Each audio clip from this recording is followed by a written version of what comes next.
What is up, everyone? What is up? Happy Sunday. It's been a long day. One second, I forgot to take off my watch over here. Because this needs to charge. Been wearing it all day. But yeah, I've been working on the yard and everything, getting to the point I need it to be. This week I should have the ham antennas installed and everything, and I'm testing out Kick, I guess, to see how that's gonna work out. I don't know. I had a few friends urging me that I should at least experiment with it, despite all the issues that I've raised with that platform, amongst other things. But here I am. Yeah.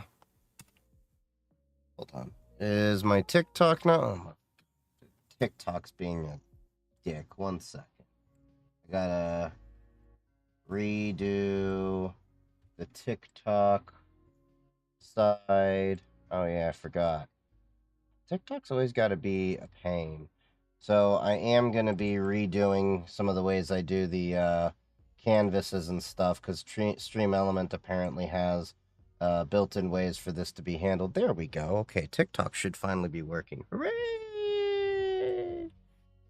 But yeah, Twitch has been having a lot of issues in and of their own self and all that, so people were asking me, hey, why don't you check out other platforms and all that? And I'm not one to say no, but I am open to experiment and tinker, and we'll see how that goes. But I guess we're on Twitch, YouTube, TikTok, Kick, so 4 different platforms now.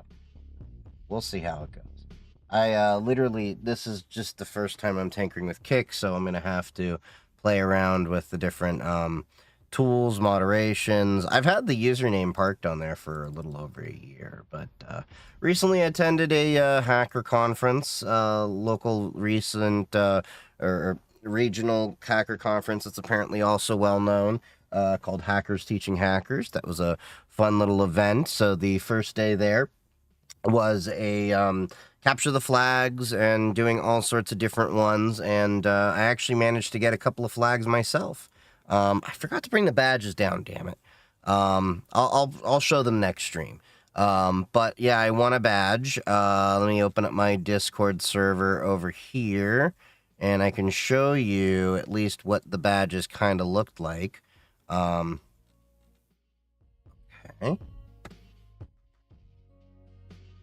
Pull that up. Can you see the screen? I think you should be able to. So this is my Discord that everyone's in. So Chief, when is the Meshtastic AI bot stream? So yeah, Vampire wanted me to make an uwu bot on Meshtastic because someone was doing that. You passed the GLSC exam. Nice. Mazel tov. So these are the badges I got at Hackers Teaching Hackers. It's Johnny number 5, which, by the way, we need to watch the Short Circuit movie in the Discord, movie nights and everything. But this badge does light up. I'll bring it downstairs into the lab in the future. And this is the Call Center Village badge that I won for at least completing one of their CTFs. I can show you. I didn't take that many pictures because a lot of these events want, to emphasize on privacy, but you can see over here, they let me take a picture of the little board over there. You can see I got How Remarkable, as well as Clone a Card, Physical Security, Capture the Flags there. There were some different ones like Getting the Remarkable Passcode, Flipper Hero, Rubber Ducky, Portable Juice Jacking, Decompile.net, Web Shell Hell, The Call Center Job, Safe Crack, Addict, which you actually got to crack a safe. So there was like all these different little funs. Snap Gun Fun was learning to break a lock with a snap gun. So there was all these different little fun things there. Of course, there was a lockpicking village. I mean, what's a hacking convention without a lockpicking village? So I did that, got the CTF flag there. There was also there was an Active Directory village where you learned how to do some Active Directory compromises and try to get the flag there. There was an AI village. There was also a tamper evident village, so we actually learned how to make not a shiv, but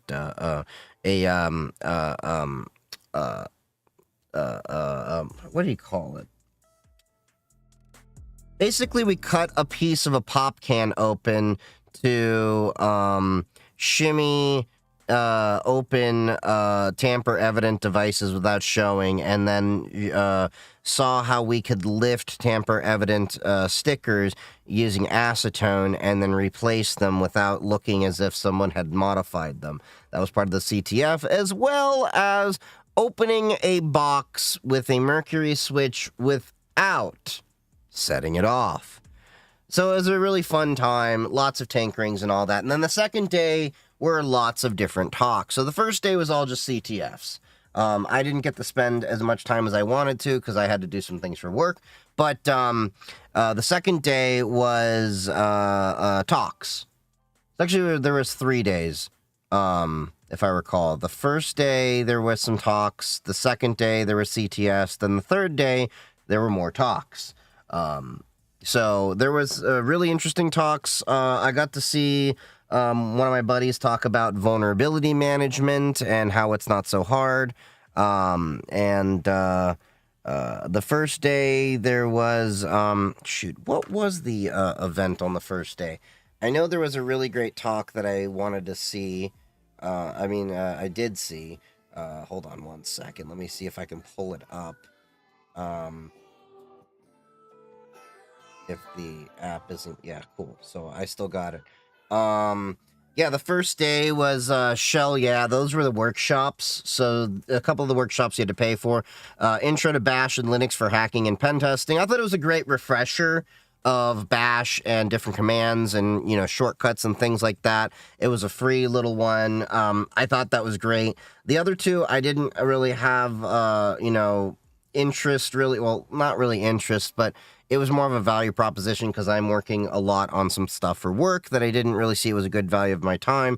But they also had MFA bypass without the fishy smell, and learning how to bypass MFA without making it too obvious. And then they had using AI to write malware. Those were the workshops on the first day. The second day you had these are all the villages. You had Tamper Evident Village, Password Cracking Village, Hardware Hacking Village, Call Center Village, Active Directory Hacking Village, the Locksport Village, Lockpicking Village, and then you had the OSINT Village. So I got to play with most of those.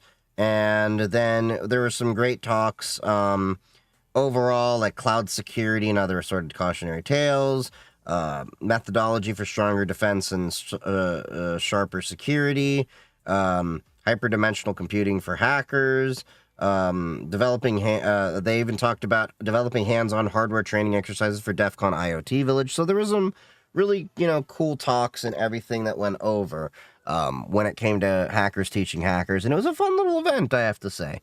Did I go to BTC Vegas? No.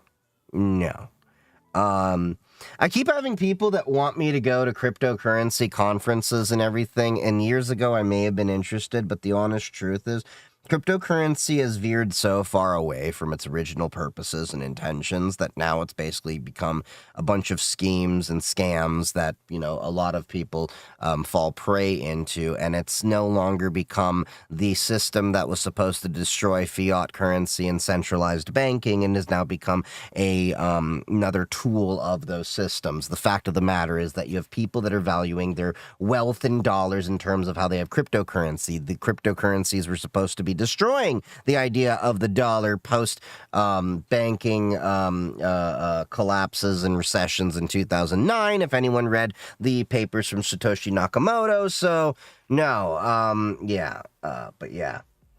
Hey Chief, I'm doing about 10 other things, but figured I'd say hello real quick and then lurk. Hey Chris Unchecked, thank you for coming over to the Kick side. So yeah, for those of you that didn't hear, I am tinkering with the idea of being on Kick as well as all the other platforms. I should probably put on all the headsets and everything. I haven't fully set up everything. This is just the initial tinkerings of it. I have to build some things up. Talking Sec Plus and taking 5 Sec Plus in 5 days and need to cram tips. I honestly never took the Security Plus exam. As I've told many people, I got my first cert only last year, and my first cert was CISSP. I've been in the field for like 10 years. The only reason I did that was work was offering it, and Hello. It was just like that. So now I'm looking. My next certs, if I go after them, are CCSP, Cloud Certified Security Practitioner, and my General Ham license and Amateur Extra. They had cool hacking events, and I joined this live, and it was recent. LOL, no worries. Yeah. I don't know. I just feel like a lot of the cryptocurrency things have kind of turned me off from the cryptocurrency things, unless it has to do with Monero. And I do have to also say that I did have a fun time when I was at Web Summit, just crapping on a lot of the people that are like, well, we do AI and blockchain in this, and I sit back and I'm like, how does that benefit your project and do anything but complicate your project more? I enjoyed Portugal because I was drinking wine and shitting on, people going with hyped up ideas. Look, if it was a genuine idea, I was all about it. There were some amazing ideas that actually had AI implement into, their products in ways that actually made sense, especially like things I came across with like compliance in terms of cybersecurity and different toolings and all that. But I think a lot of people are using the buzzwords of blockchain and AI a little bit too much to try to get venture capital from people that don't understand it better. But that's just me.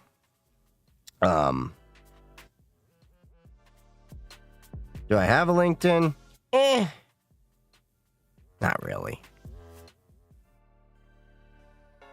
You talk all tech? It's a various amount of different things depending on where my ADHD goes. So, my main background is cybersecurity, but yeah, there's a bunch of tech in here, gaming on Linux, we talk about a lot of politics, mostly as it relates to cybersecurity, privacy rights, and technology, but I wouldn't say I'm too political, it's just one of the dangers of being in cybersecurity is you can't be apolitical.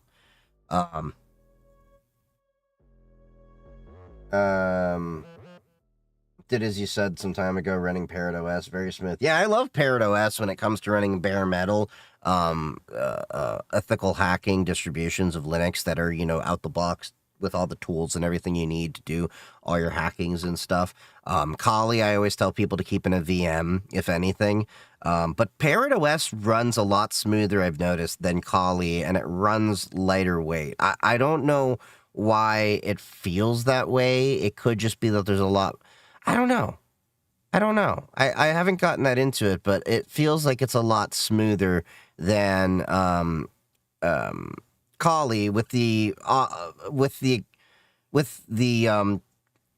putting the elephant in the room a way of, Kali was never meant to be a daily driver, whereas Parrot OS always was. I'm talking in terms of the base, operating system. It just runs a little quicker and lighter and to me, at least, that I don't know, maybe placebo, but I've always had a better experience with it. Parrot OS Home Edition, and it comes only with the necessary as the usual user, not a wannabe hacker. Yeah, and the Parrot OS, with cybersecurity tools and everything, has almost everything that Kali has, if not more, and it comes with privacy focusing on the way that things work out of the box, so it works pretty nice.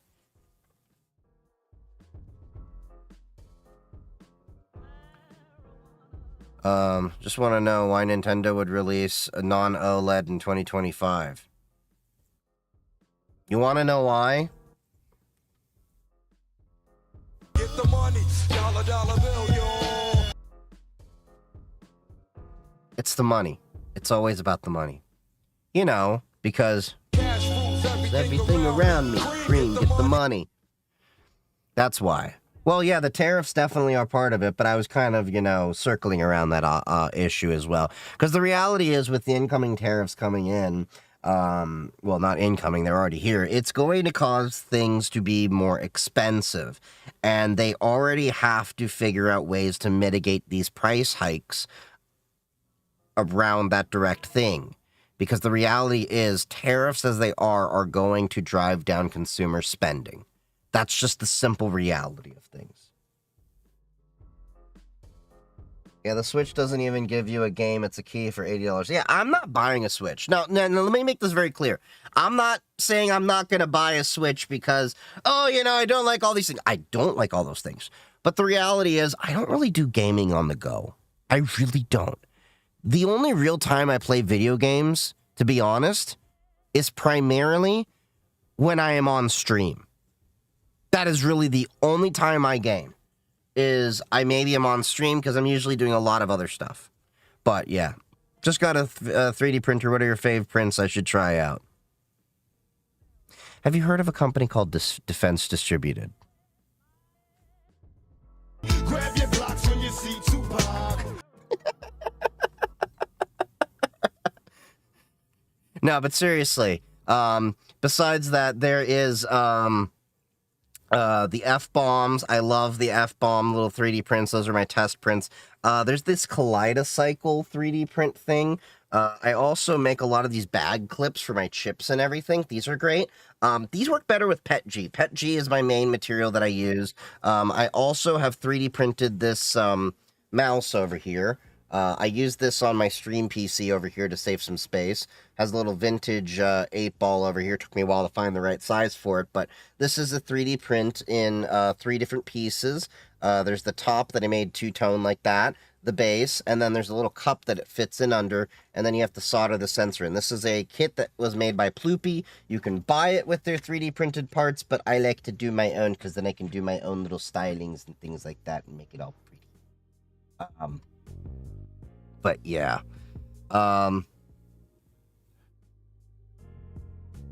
Nintendo is doing this. They'll never be able to compete with Microsoft or Sony. Doing what? The key or the OLED screen? Because there's a couple things brought up. The reality is Nintendo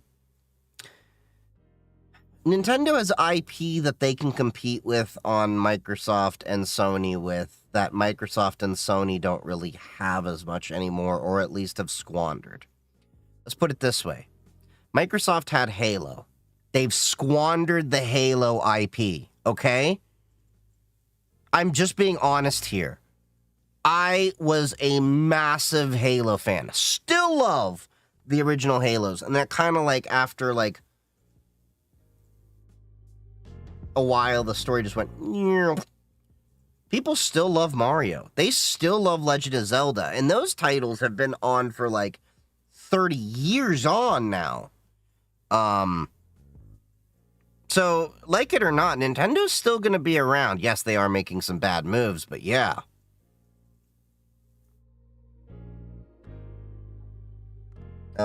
We missed you, bro.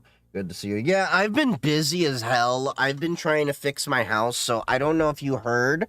There was a massive hole in my roof. I'll show you this. I put it on the Discord.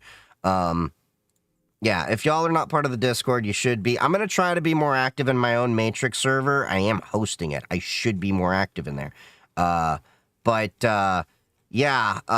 it was no bueno. So, here, I'll show you a couple of things. So, one thing, I've been fighting this tree stump, and we finally got one of the 3 stumps out. We had to stop because of the rain. Talked about that in the Discord. And then there was this massive hole that we found in my roof. Because I just had this inkling of, you know, maybe I should get the roof checked out. So we did definitely, when I got up there with a couple of buddies, it was like, this ain't right. We need to call a roofer. And then we were like, hey, I didn't miss your comment. Just give me a sec, buddy. We're like, this ain't right. Well, we need to get the house resheeted anyway because it was just one of the situations of you better do it sooner rather than later.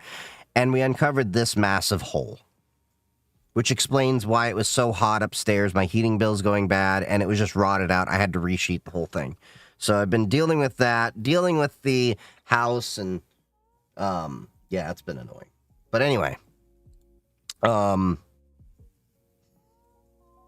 Yeah, it was. That's why I've been busy and a little bit out of it, as well as I've changed up my streaming schedule a little bit because I'm working on a couple new certifications and there's some classes going on. I'm working on having some new content out for you. I did record 3 videos yesterday.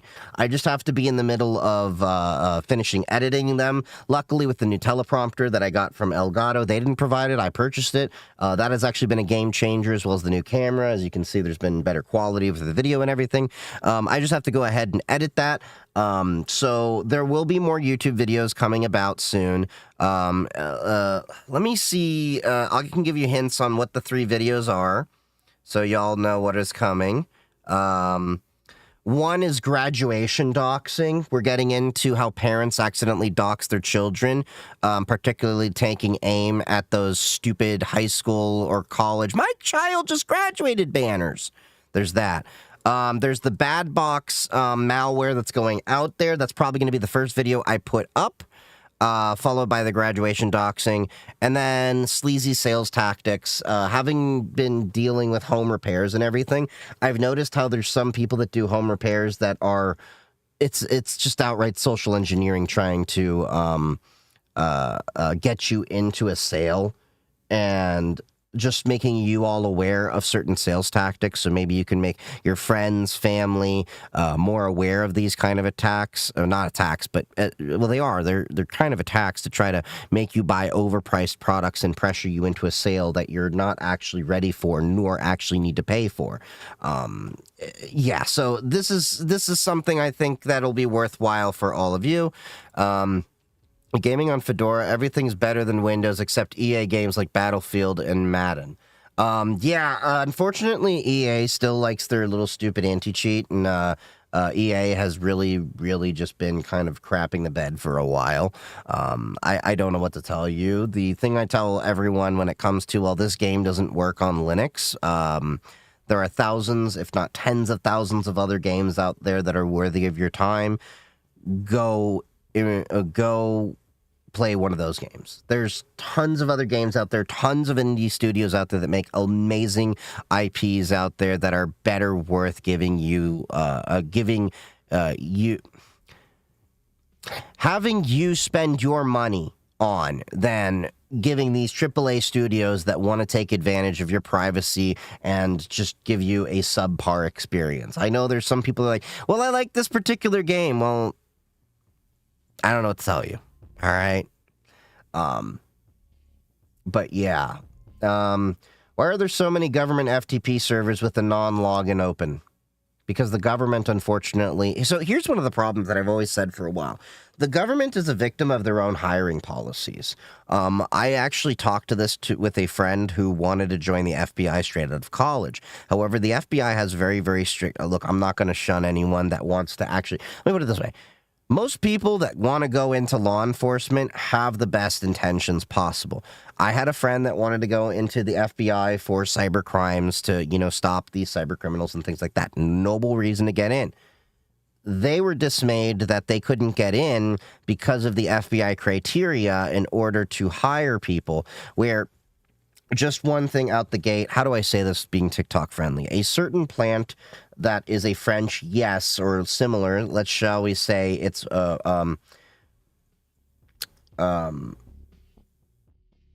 begins in W, 2 E's, and a D at the end. If you do that, you're not allowed to, apparently, last I checked, go for the FBI for at least a year.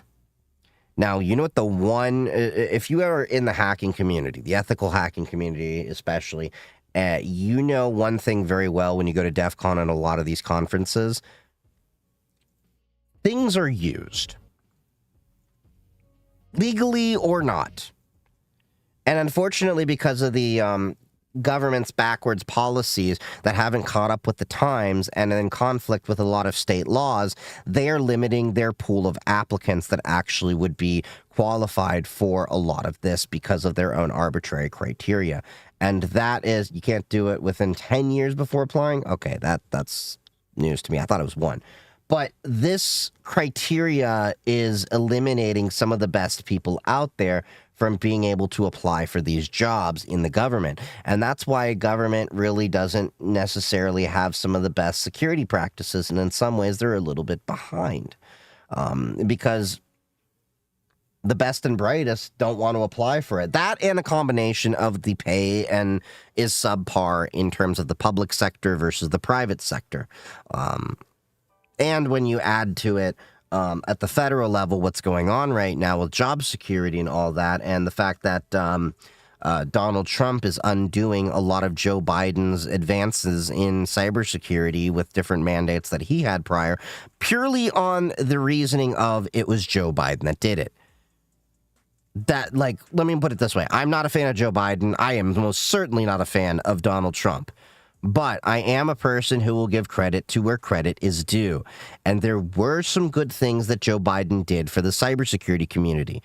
And Donald Trump, as soon as he came in, rolled them back merely because Joe Biden did them. That's literally the reasoning.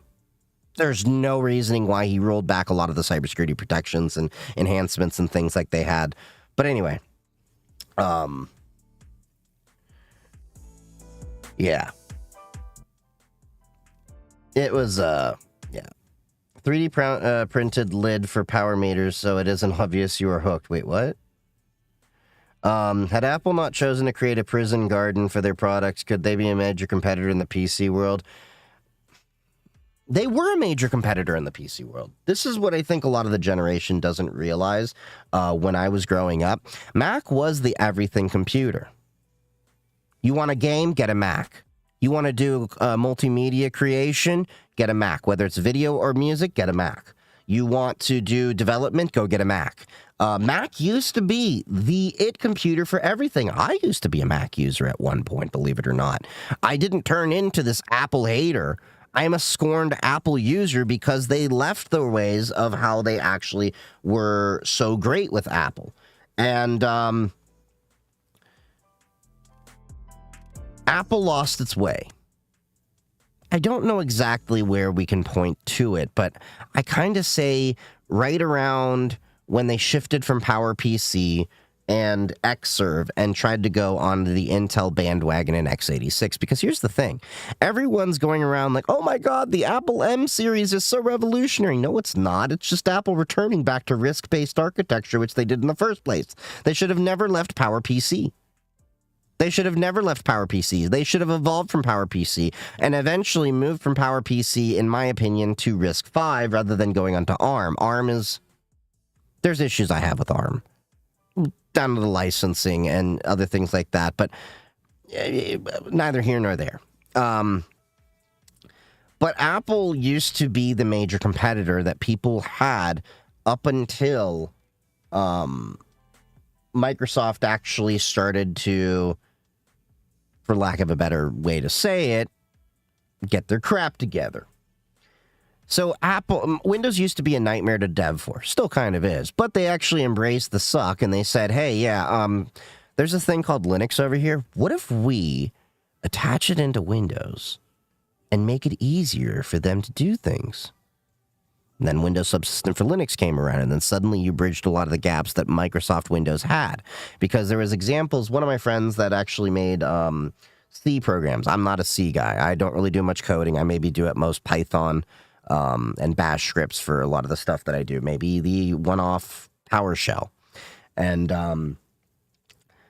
I remember we were talking about this, and he said, so, like, here's the problem. If you use the GNU C compiler inside of Linux and Mac and Windows, I think they have one for Windows, if I'm not mistaken, you can use any kind of C version of C that you want. So he gave me this example of, like, there was a C99 years ago, and Windows C compiler would not support C99.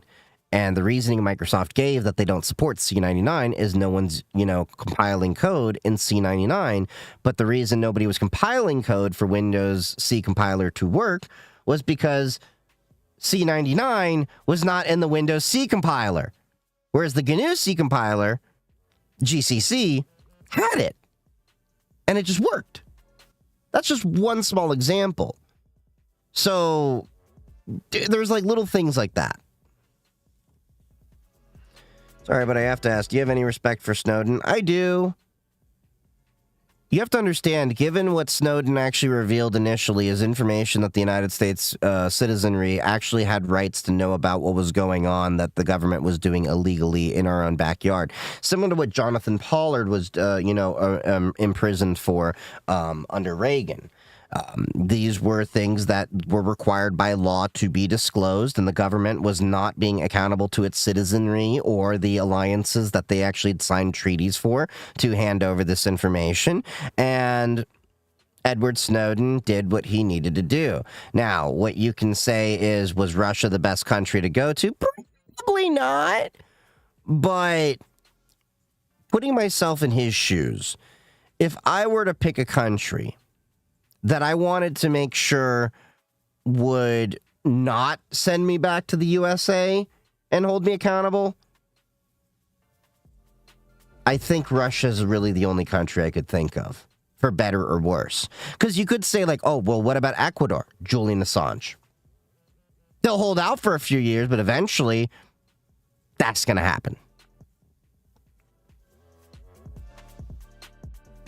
But, yeah.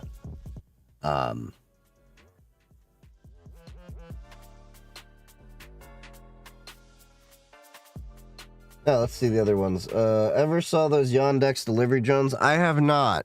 I have not really paid that much to Yandex, honestly. 60 hours in on the finals. Been playing it on the Steam Deck. It's one of my favorite free online games that plays on Linux. Nice. I still need to play Doom Dark Ages a little bit more. I haven't really played it since our last stream. I've been so busy working on my house. We'll probably do it. I can save money, not everyone could eat. Getting money in the daytime, even kinda when I sleep. Wake up to getting bread, bitch, I do this for the streets. ADHD. Thank you for that sub there, Marco. Appreciate you. Happy hacking, buddy. Hey, what's up, Seeknay? How you doing? And that's exactly the reason why that cybersecurity professionals are usually not very proficient. Wait, what? I missed the context there. What was I talking about when you made that comment? I just want to make sure that wasn't like a dig at me or something.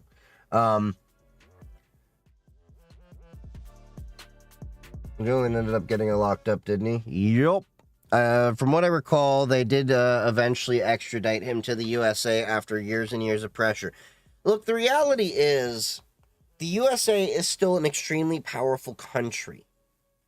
We are the modern Gilead, if you will, from The Handmaid's Tale, for better or worse. Even when we, the shining beacon of freedom on the hill, fail to hold up to our own principles and standards, no one can really hold us accountable. And that's the annoying thing.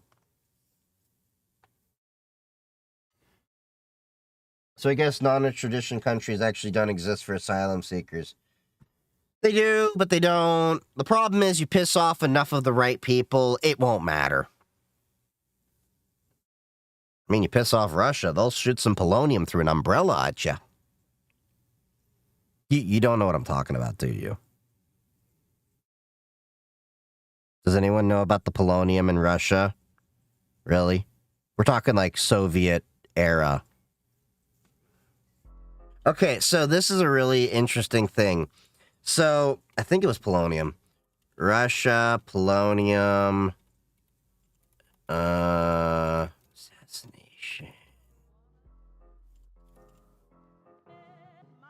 Poisoning of Alexander Litvinenko.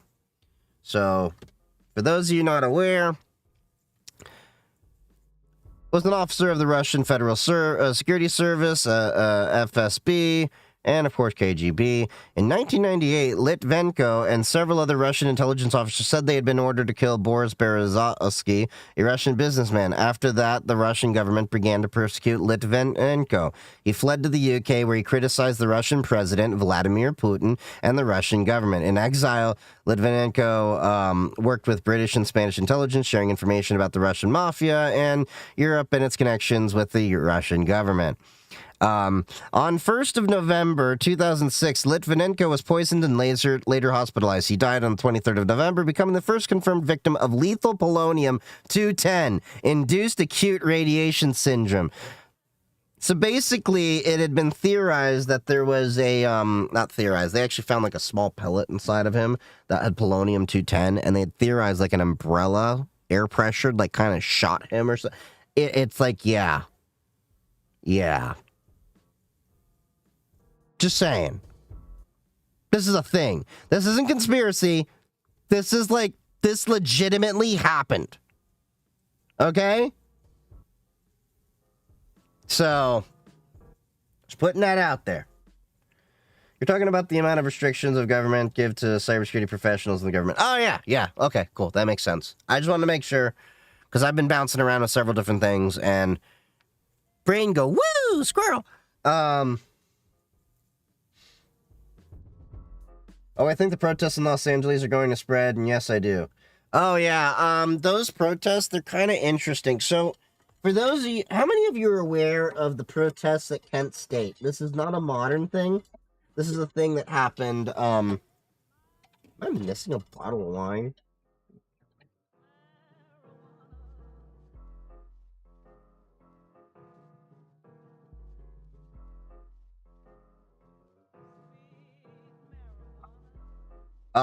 Okay, so how many of you know about Kent State and the situation that happened there? I want to say it was the 50s, maybe the 60s. I have a feeling it's going to be something they're going to revive similar to that. Essentially, I'm not trying to be a conspiracy theorist here. I'm a person that likes to recognize patterns and things about there. This is not a situation that required enlisting the National Guard. In fact, the state of California had not requested National Guard to be there. We have a right to protest. And for those of you saying, well, you know, there's violent protest, they throw a brick to, you know, the gas station, all that. Look, you're going to have dumbasses and schmucks in every single protest, but that ain't what we're talking about. We're talking about police, you know, was it the 70s? Okay, thank you. I couldn't remember off the top of my head, and I didn't feel like looking up. I know about it, at least, but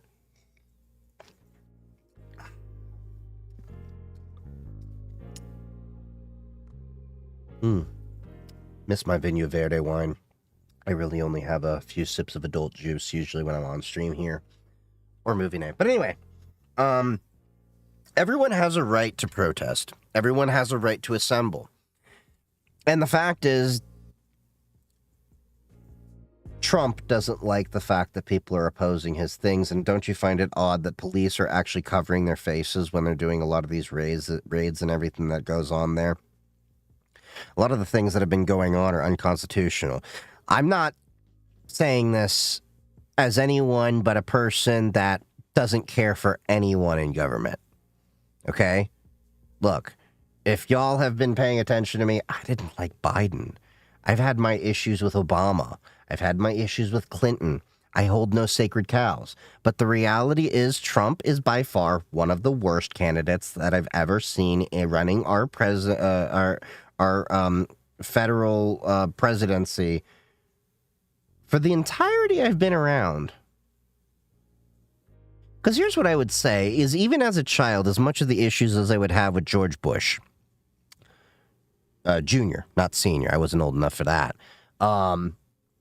George Bush Jr. at least tried his best to serve America and try to unite the country in tragedy. You could, you know, say he didn't manage a few things correctly. I will totally agree to that. But I would never say that his heart wasn't in the right place. The same way as I could have at least said the same thing even when it came to Mitt Romney, John McCain, Barack Obama, even Joe Biden. Do I think they were, you know, making the best decisions all the time? No. Everyone's human. But I think their heart was in the right place, even if their actions weren't the best. Donald Trump, though.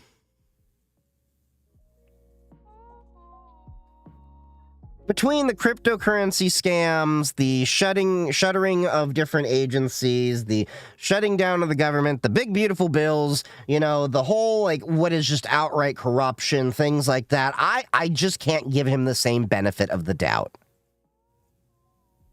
I really can't. Like, don't get me wrong. I didn't like Hillary Clinton.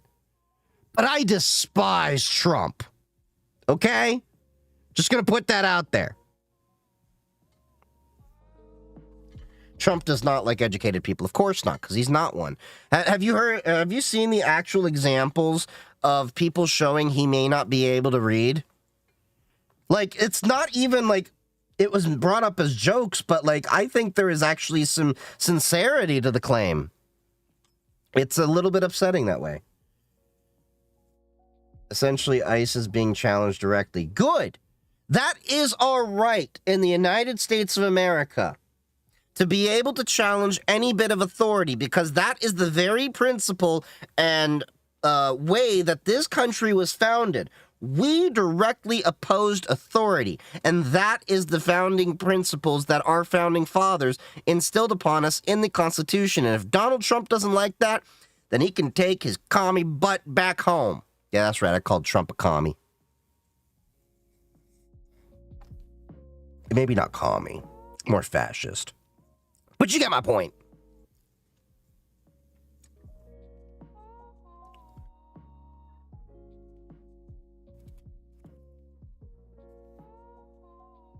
Trump's is going to get more drastic. Well, here's what's interesting, I think, is going to happen is as time goes on, he's not going to be able to really do as well. You're already seeing Republicans are having a fallout with him. That's just the reality of the situation. Republicans are starting to call him out for the big, beautiful bill. I did find it hilarious, though, that Jewish space laser Marjorie Taylor Greene is now hating on the bill. And she was like, I didn't like it. Well, you didn't read the freaking bill. Never claimed her of being an intelligent one, but yeah. Call me Trump. It's ironic by what he professes. He's going to order firing on protesters. Well, all I can say is that I hope that anyone that was called upon to be activated by the National Guard, by the United States, presidency for the National Guard and everything, remembers their oath. Their oath is to the Constitution and the United States citizenry, not to anyone particular in office. And you heard that there's a whole secession movement that is actually being revived in California. My, how the turntables. Texas doesn't want to secede, but California does. California's actually talking about withholding their federal taxes, which would actually cause stress upon the rest of the United States, because for those of you not aware, California is one of the most profit-generating states when it comes to collecting tax revenue, federally. ICE morale is really low now. Well, absolutely. ICE used to have the faith and confidence that they could go around unmasked or anything. But now people are holding them accountable, and they're masking themselves up as these actions are being taken up. Who's going to take over if Trump gets removed? The vice president? Is he any better? No, he's not. You would probably have to go...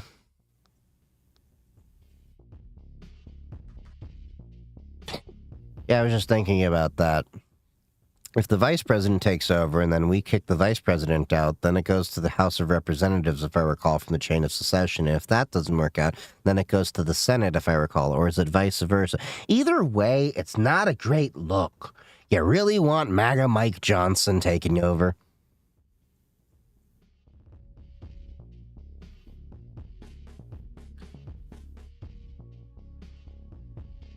I'll take over and install Linux on all government computers.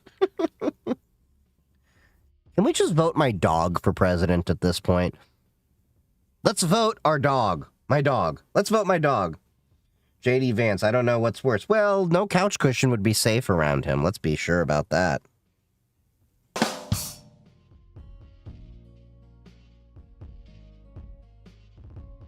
The VP is against women. Yeah, I would definitely say that. And also, he's got that deadly touch. I mean, you just saw what happened to the Pope, right? I mean, he meets with J.D. Vance and the Pope drops dead. I'd probably have the same reaction, though, too. To the window. till the sweat drips right on down my balls. I hit the wrong button.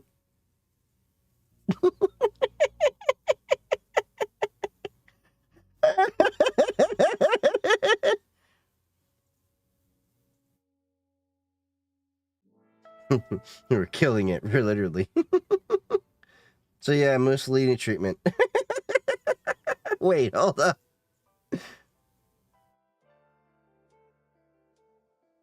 Gonna need that one again. What, this one?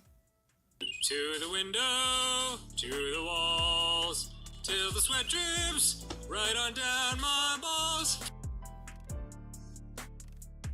I don't even know why I have that in the soundboard.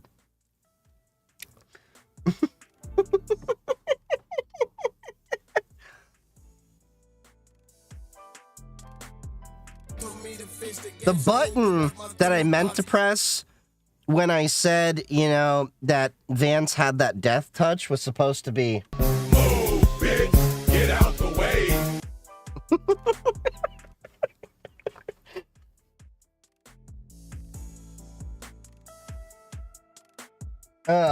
Thank you for the follow, Sincere Tyrant.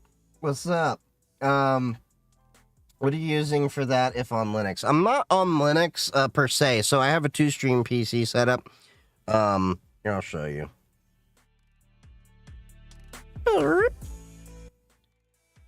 So, I have 2 cameras, and 2 computers. So I have this PC over here that's running Windows 10 Enterprise. Then I have this PC over here, and that's running Linux. So there's a capture card on this one capturing the Linux box. And then all the Elgato hardware is going through the Windows box because they don't have full proper Linux support yet. I keep trying to tinker with having Linux and all that for it. I might do full Linux for the streaming when I get to DEF CON and stuff like that if I stream from there. I'd like to become a data engineer. Where or how do I start? Honestly, not a data engineer. I'm not that familiar with that actual field of things. I would be interested to learn about that myself. I am more on the cybersecurity side of things and worked my way up from IT, MSP, and networking. So, yeah, definitely would be interested to learn about that. I don't know too many people in data engineering, to be honest. So, yeah, I wish I could help you a lot better there, Chai Chai. If I could code, I'd make drivers for that hardware. It's not really the drivers per se for the hardware. It's more for the Elgato things to be able to integrate into OBS and such for the actions and commands and be able to also drive the same applications that I do for all that. So it's not really the drivers, it's more of the software support behind it, as well as the key lighting and everything, which I just remembered that I need to fix the key lighting here, because my key light over on the left is not turning on.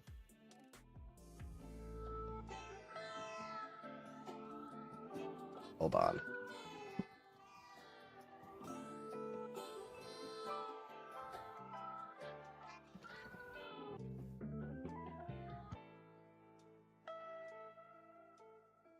Oh, come on. There we go. I was like, yeah, I just remembered. Why is it so dark in here? That's right, because I have 2 key lights, well, 3 key lights, but yeah. I want to see ICE detention protests in Texas. I'm not sure they're going to happen as much on Tejas, but be interesting to see if they happen. What distro am I running? I am running Pop! OS Linux on 2204 currently. I can't wait until they have Cosmic released, so that way I can have my desktop environment in Rust. As much as I like GNOME, it's kind of been dropping the ball for the past few years. My next RGB hubs have drivers now, but no special effects. I can just change the color and open RGB. I have a remote for mine. I just got to get a new battery for the remote, but I honestly hate RGB. I actually originally wanted to put cold cathode in this computer here, but I found out they don't make cold cathode tubes anymore. So I ended up going with a monotone LED strip from Cable Mod and then put actual neon in the computer case. I did that because I'm like, that'll be fun to do compared to like, um, uh, um, cold cathode. It's the same concept, because it actually turns on. That's not water cooling. That's actual neon inside. There's a 10,000 volt transformer. The only reason this isn't on is because that is freaking bright.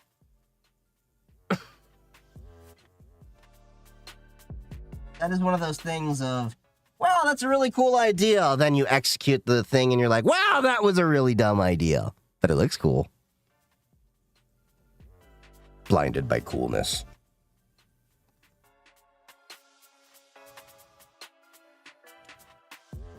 Thank you, Will. NZXT. Oh. Question, Chief. Why do you use Windows Enterprise instead of the Pro, for example? Enterprise has less bloatware. Enterprise will respect my settings a little bit more. And I have a key for Windows 7 Enterprise that happens to still work to this day from my prior job. That they know I have the key. They just say, as long as I don't hand it out, we're cool. So, I just like the fact that it doesn't have Candy Crush and all that bloatware installed out the box. I keep using it. I gotta go for Windows 11 Enterprise too. Time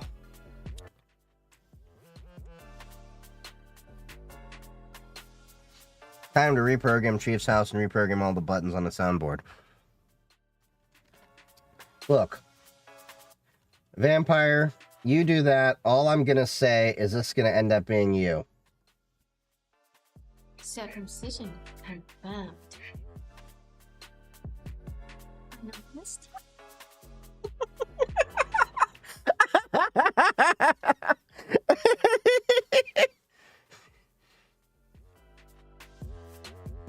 Been thinking about switching from Tiny 11 on my VM. Well, I only use the official Windows distributions and all that.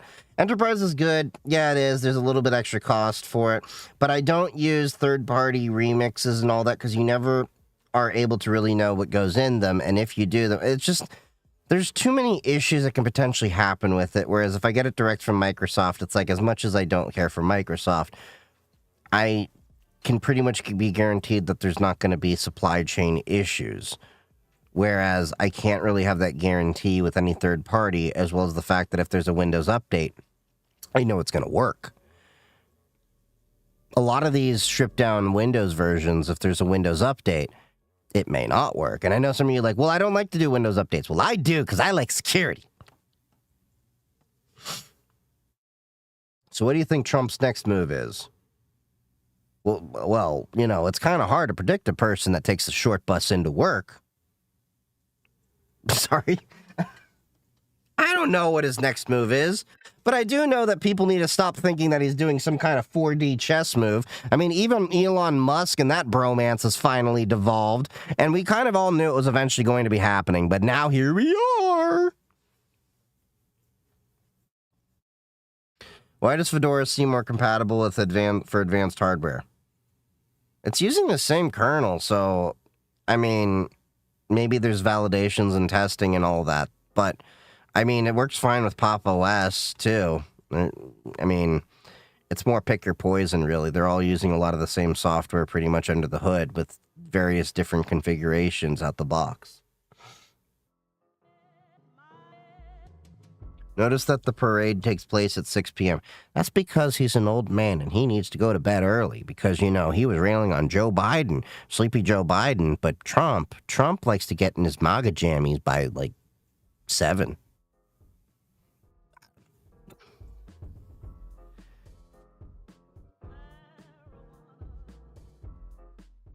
His birthday is coming up and it's not going to be pretty. Look, I'm saying.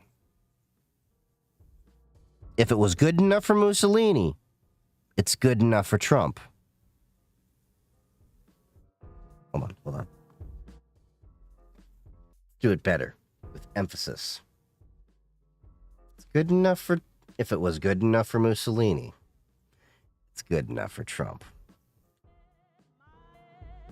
If you know, you know.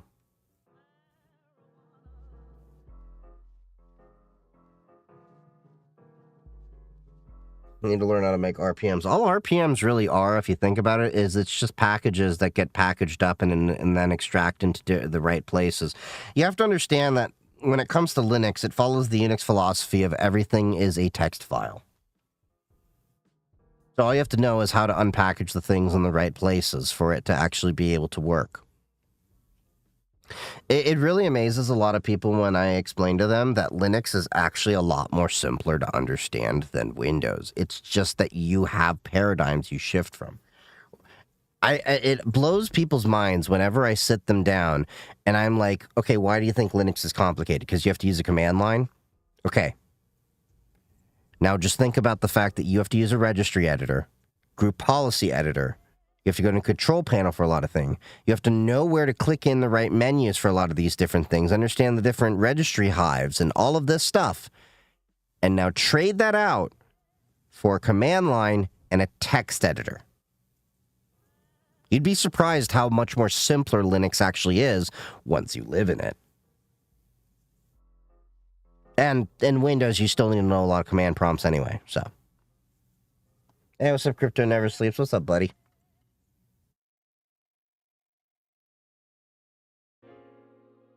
Yes, Fedora might be the next hot thing. I wouldn't say that. Fedora's been around for a while, my dude.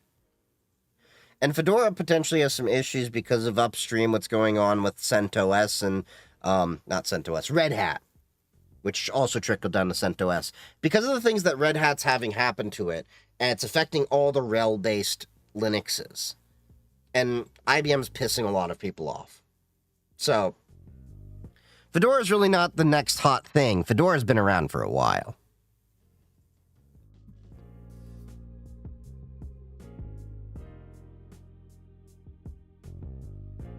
Configuring an LDAP in Linux, it's very easy. Windows, pain in the butt. Well, just directory services as a whole inside of Windows, and Windows doesn't always necessarily respect it. You can take a free IPA for your Linux administration, do a trusted bridge to Windows Server for the AD side of things, and still have things break. You can easily set up Active Directory inside Linux using Realm D, and it works a lot easier than it does on Windows a lot of the times. There's just so many things that I just question with why Microsoft does things the way they do. And ultimately, it comes down to the fact that they hold on to a lot of archaic ways that Windows used to have done. They have things that trace back to Windows 95. Okay? They have vulnerabilities that trace back to Windows 95 and 98. And Microsoft just doesn't want to accept that at a certain point, they're going to have to adopt what Linux and both Apple have done many years ago and said at a certain point, we need to stop compatibility with this old stuff. Apple has a compatibility layer for certain old things and eventually pointed developers to say, you got to move towards this new way we're doing things. Linux, prior to 2.6 kernel, same thing. Eventually, at a certain point, they, say, we cannot keep doing things in the old way because it just does not work. Or at least work well, securely, efficiently, you name it. Alma Linux is the new RPM big boy in town. I don't know. I still use AWS Linux a lot at work for RHEL type stuff. And the Red Hat official one. Drain the swamp. Whenever we heard that before. Easier, but not the norm and what people are used to. Well, that used to be the same thing about Windows itself. When Windows 95 came around, it was a paradigm shift from understanding how to use DOS computers. You have to understand that. So I don't really understand the argument that people have when it's like, well, it's not really what they're used to. Well, the biggest enemy of progress and being able to evolve and improve is one person in the room standing up and fighting for, well, we've always done it that way. That is not... The argument of, well, we've always done it that way is not a valid argument. Your argument should be, we've always done it this way because X, Y, and Z. Not we've always done it that way and we are just set in our ways and don't want to change. That is the enemy of progress, not just in terms of technology, but in terms of social, social mores, justice, frameworks, the entirety of fabric of society needs to evolve and change things, and the argument shouldn't be we've always done it that way. If you've always done it that way, then the argument should be we've always done it this way because we've tried these ways and they ended up not working. Not, well, we've always done it this way, so we don't want to change. That's how you introduce issues. For example, in the whole part of permission management can be a freaking boolean and the LDAP parameters. Group and policy permission and Active Directories for Windows.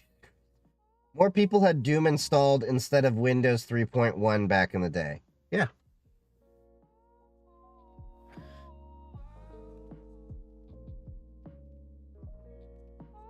Windows got to be where it is because Bill Gates was kind of a bully on the playground and used to bully reporters and all that. This isn't me making shit up. This is me actually telling you that Microsoft was not a very nice company.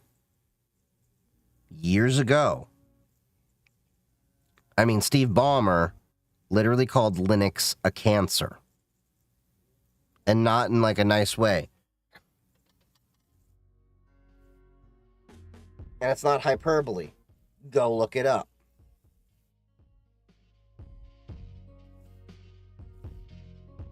If you remember, Windows didn't even have a TCP/IP stack installed until Linux started playing around with it, having it installed as a basic thing. You used to have to install this thing called Trumpet inside of Windows to get TCP/IP networking in. Something that you guys are all saying is so ubiquitous and common. And do you know why it came into Windows? Because people kept bugging Microsoft to add it in, that Steve Ballmer eventually said, I kid you not, I don't know what the hell this TCP/IP thing is, but can you add it so they can stop bugging me? It wasn't because Microsoft was forward thinking. It was because Steve Ballmer was tired of people saying TCP/IP, TCP/IP, and all these other things, and why doesn't Windows have it out the box? And then eventually, Microsoft woke up to, well, you know, we've always done it this way. Isn't a good idea. Hell, Netscape Navigator. You know about that? Do you know what they became? I'm condensing the story a little bit. Mozilla Firefox. How'd that happen? They open source their software after reading Cathedral and Bazaar by Eric S. Raymond.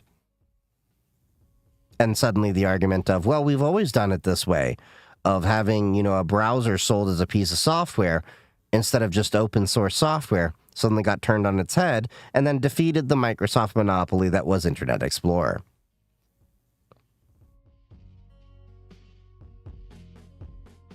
Can you tell I had to implement an LDAP at work for 200 plus employees?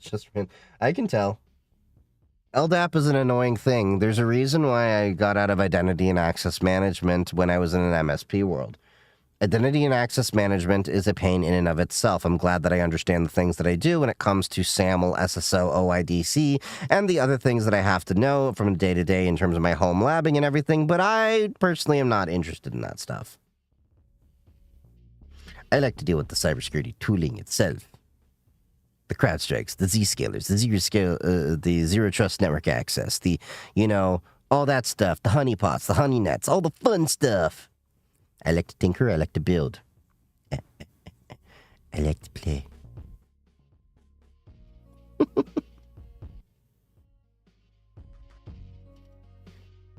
If y'all didn't get that, that was a, what you would call it?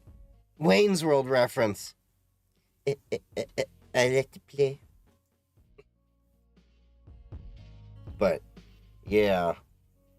So I am working on, this is actually my standpoint with both development. I don't mind developing things here and there, but a lot of the development, the automations and developments and stuff that I've made at work are a result of finding limitations inside of the um, automations and stuff that are inside the corporate tools. So then I would actually use the APIs and create automations that do the things that I need to have done.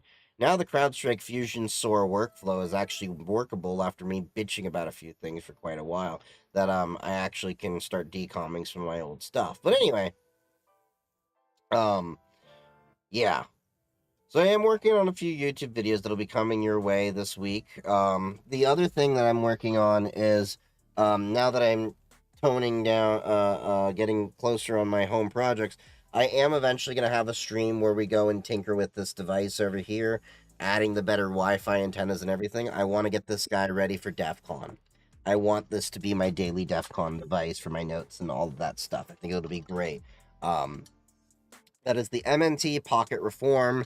For those of you that are not familiar with this device, this is a open source device over here with the Raspberry Pi 2040 as a system controller. This version here has an iMX8M Plus CPU, 4-core, if I recall, 8 gigabytes of RAM, and a 32 gigabyte eMMC, which I will be slapping in one of my spare NVMe SSDs into it, so that way I can move the OS over into that. That should make it a little bit faster, as well as can do some other tech stuff with it. I might get a 2 terabyte NVMe SSD from Micro Center eventually for that. But I want to get this device going. I want to put a 4G cell modem in that, have it working off a cell modem, and have that little Linux device working very well, because it'll work great with my power supplies and all that I plan to bring. I am also working on having some amateur radio content for all of you, because yeah, I've been working on getting my general ham radio license. I've showed before. I haven't showed it to the Kick people, but I've shown it to some of y'all that there's a ham Radio Shack in this room over here, and I will soon have my Yaesu FT991A as power supplies, everything all set up there. I should have the antenna masts being installed end of this week, I think, is when they're set to be installed. I have a professional installer coming in to do that because I'm not going to mess with my roof. And I want to get these antennas installed. I'm going to have a nice 30-foot dipole for HF and a 10-foot for VHF, UHF. So I will be able to do that on a 100-watt receiver. So I should get a pretty nice distance with that. And then next year I'm going to work on getting my field radio set up so I can do some POTA, SOTA, Parks in the Air, Summit on the Air. That should be fun. I notice you have Linux on your tags. What's your opinion on Windows 10 EOLing in October and the possibility of a mass migration to Linux? I think it's a pain in the butt, because I got to move my Windows Streambox over here to Windows 11 Enterprise. I've been dragging my feet on that. I got to back up all of my OBS configs and all that. That's why I'm in the middle of doing all of my configs and everything and optimizations, because I might be moving to Stream Elements multi-streaming away from the Atom multi-plugin that I've been using for a while. Neither here nor there. But I don't really see there going to be a mass migration per se, although I do hear of a lot of people that are upset that they can't use the current hardware they have to work on Windows 10, and that might drive more people to go to Linux. That and a combination of Linux is no longer the pariah amongst the mainstream that it once was, because people are easily going on to their Steam Decks and the Lenovo Go's and Asus devices and all this that have Linux pre-installed. I saw you redeemed a hydrate, and I've been drinking wine that is 91% water, okay? That is hydration in my book. But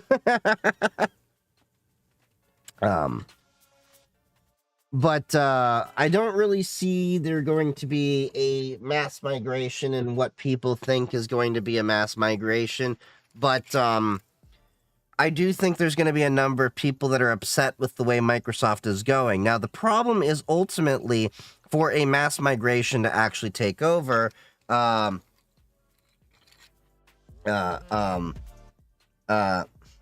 is not water, brother. Well, it's a good thing this isn't Chardonnay, okay? It's Vinho Verde. It's Portuguese. Here. Pinky's out, fuckers.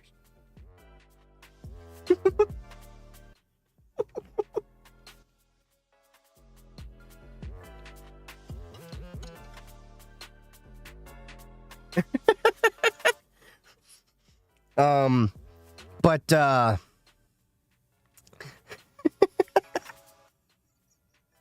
don't know why I had the attitude I did. But I regret nothing. Vinho Verde is not water. I digress. I substitute your reality and I reject your reality and substitute it with my own. Because the reality is, it totally is 91% water, which makes it an A-, which means it more than passed as water.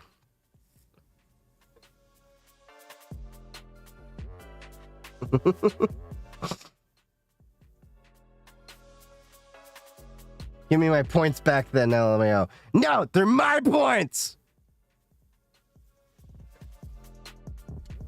And just so you know, I drink 1 or 2 of these a day. This is water, okay? There, I drank water. I can spam drink until you get water. Well, how do you not know this is vodka?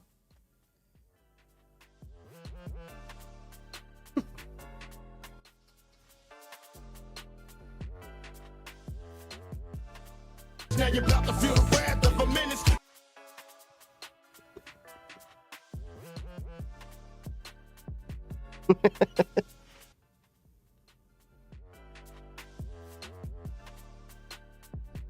Make points for redeeming shots. How much do one of them tall enclosed server rack cost? Depends. You can get them on Facebook marketplaces for like $100 or so if you know where to go. Some of them give it free. But a new one will cost you anywhere from a few hundred to a few G's. It depends on the features and capabilities that you're looking for. Now, when you're talking about a tall one, I'm thinking you're probably talking about the 42U full racks. Yeah. Those can be a few $1,000s on the highest end of things. Not saying that you may find them. I've had friends of mine that have found them for free, got them for a few $100s. You gotta know where to look.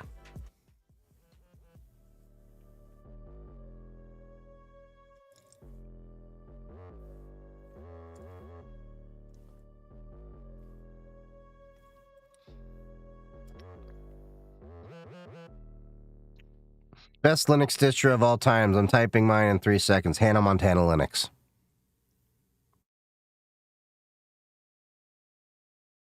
Debian Potato. What the hell's Potato? Everyone knows it's Hannah Montana Linux. Now, the best operating system of all time is Temple OS. North Korean OS. You talking about Star OS? Did you see the North Korean phone that was smuggled out? Like, apparently it takes a screenshot of your phone every 5 minutes and puts it in a secret partition inside the phone that supposedly can only be read by authorities. So, funny story, I actually have used Red Star OS to make memes. I got really drunk one time and decided to make a bunch of Kim Jong-un memes. Put GIMP on there. This was years ago. With the thinking of, like, look, if I'm going to get monitored, I want to have some dude seeing Kim Jong-un memes. Okay? Just one time. Okay. There's more than one time.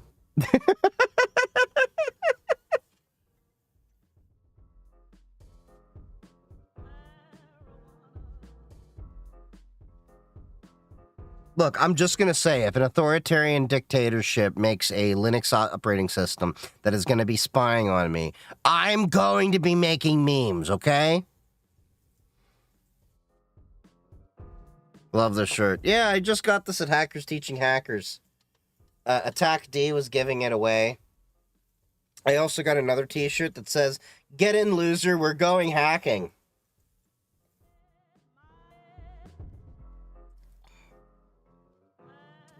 Sea wine in hand. Yes.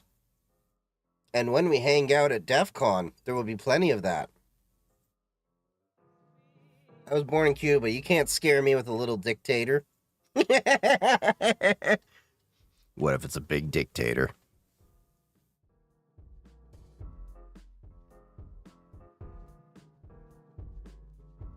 Where I live, there's a Linux run in the dialect of the zone. Never had more than 100 users. Interesting.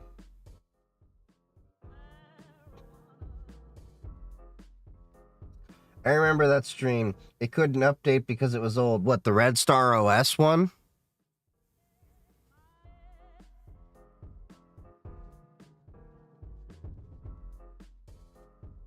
That's interesting. You had a Linux distribution. Basically Ubuntu, but with this language. What's the language, if I can ask?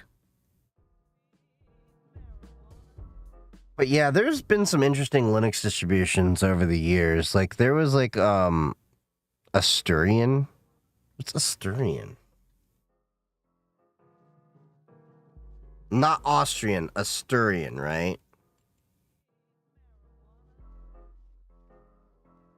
Is a Romance language spoken in the Principality of Asturias in northern Spain. Oh, interesting.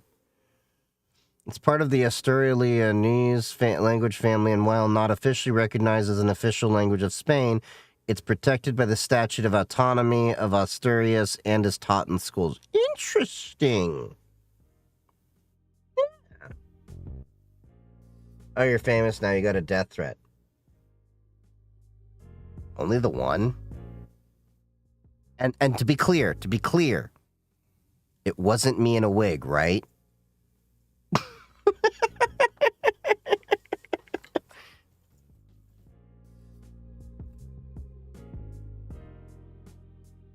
Apparently the mods are better over there.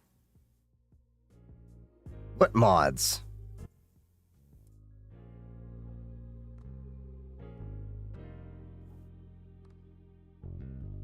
All I'm hearing is a tartarot shaped as a T. Tone. Hmm? Did you send me something? Oh.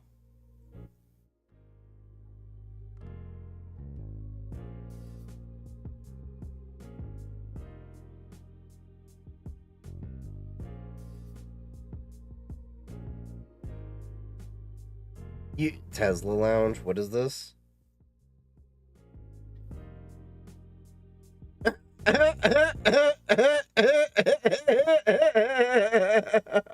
the hell? Oh, dude.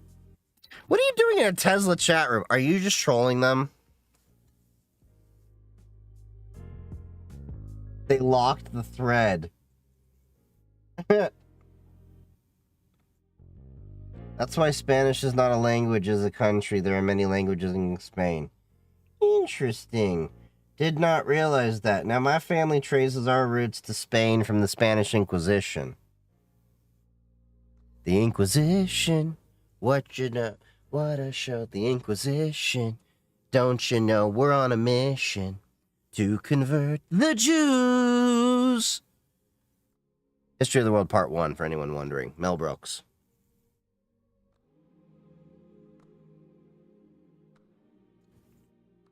Your mom's Inquisition. I have a question for you. I know you're into tech. Is there a way I can put Home Assistant on PC? Yes.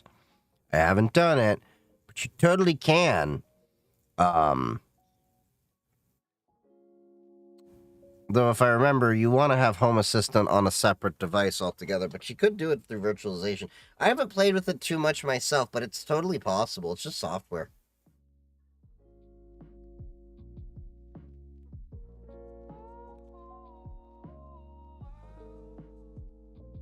Catalan, Castellano, Gallego, all official languages of Spain. Interesting.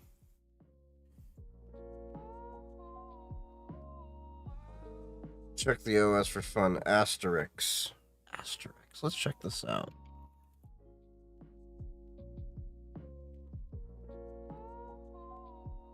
Asterix on DistroWatch. Based on Debian, origin Spain. It's discontinued though. Where can I grab it? Asterix. Ooh, that website's taking a while to load. That's not a good sign.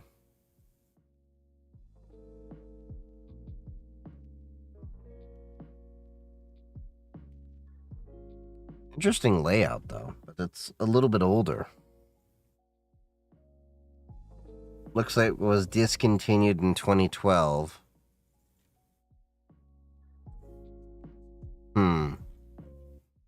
Yeah, it's not loading. So it's probably no longer.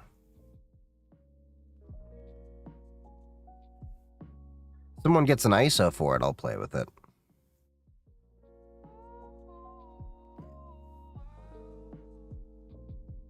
Oh god, what did you send me in the DMs? Chief, I keep hearing you say dictator.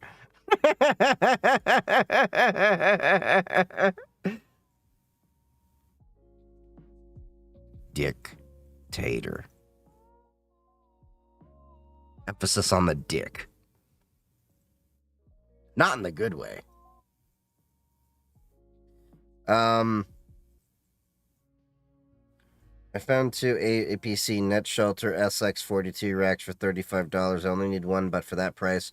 Bro, for $35, take it. $35 is a steal for a rack. Because if you understand how expensive those racks actually are brand new, totally worth it. Okay, Aaron, what did you send me?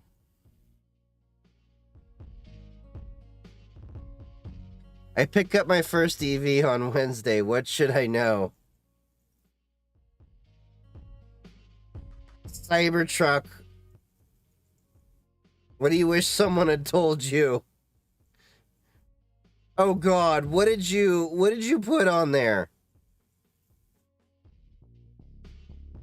There's people that are still like going to buy Cybertrucks with despite all the issues.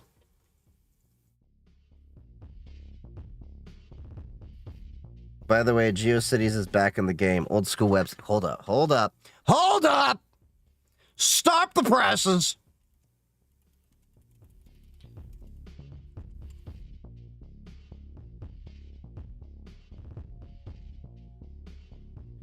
Is it geocities.com?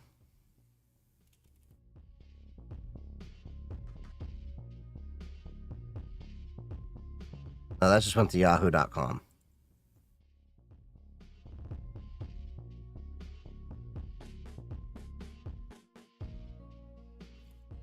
I heard that Dig is coming back too.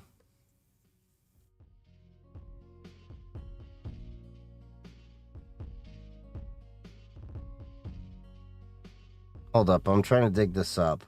So Yahoo owns GeoCities. They're coming back? Where did you find that they're coming back? I don't see anything about them coming back.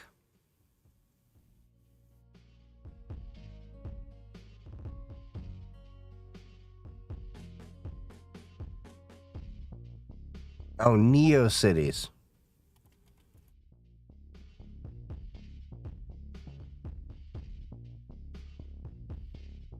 Okay, so you can have NeoCities. This is great. All the, you know, cringeworthy 90ness. Cat memes and everything.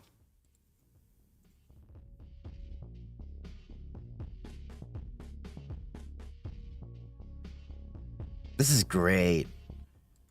The other thing that's annoying is because... Wait. You can have your own domain. Some of these have their own domain. I don't know what I'm doing, but hi. I love this. This is how the internet used to look for all of us. This is great. Oh, HTML editor. Built right in.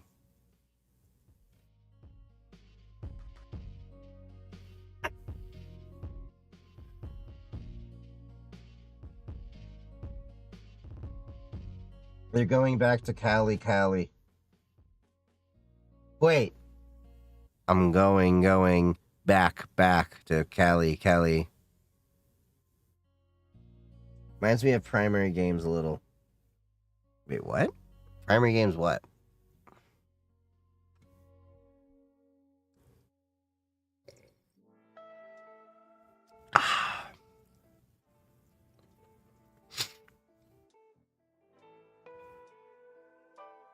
But Neo Cities, this will be cool.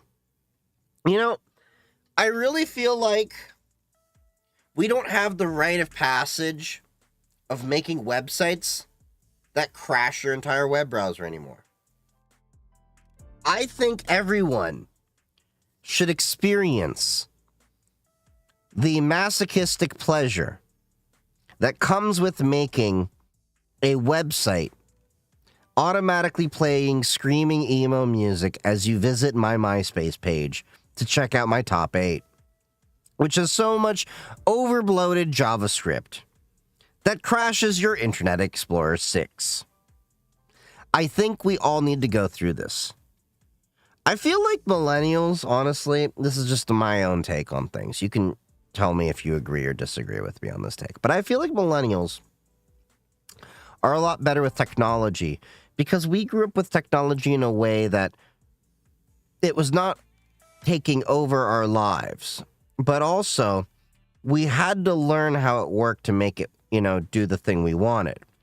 It wasn't the expectation of it working. Whereas now, you have Gen Alpha and Gen Z that grew up with technology just working, that they're coming into the field of IT and cybersecurity, not understanding how the technology works.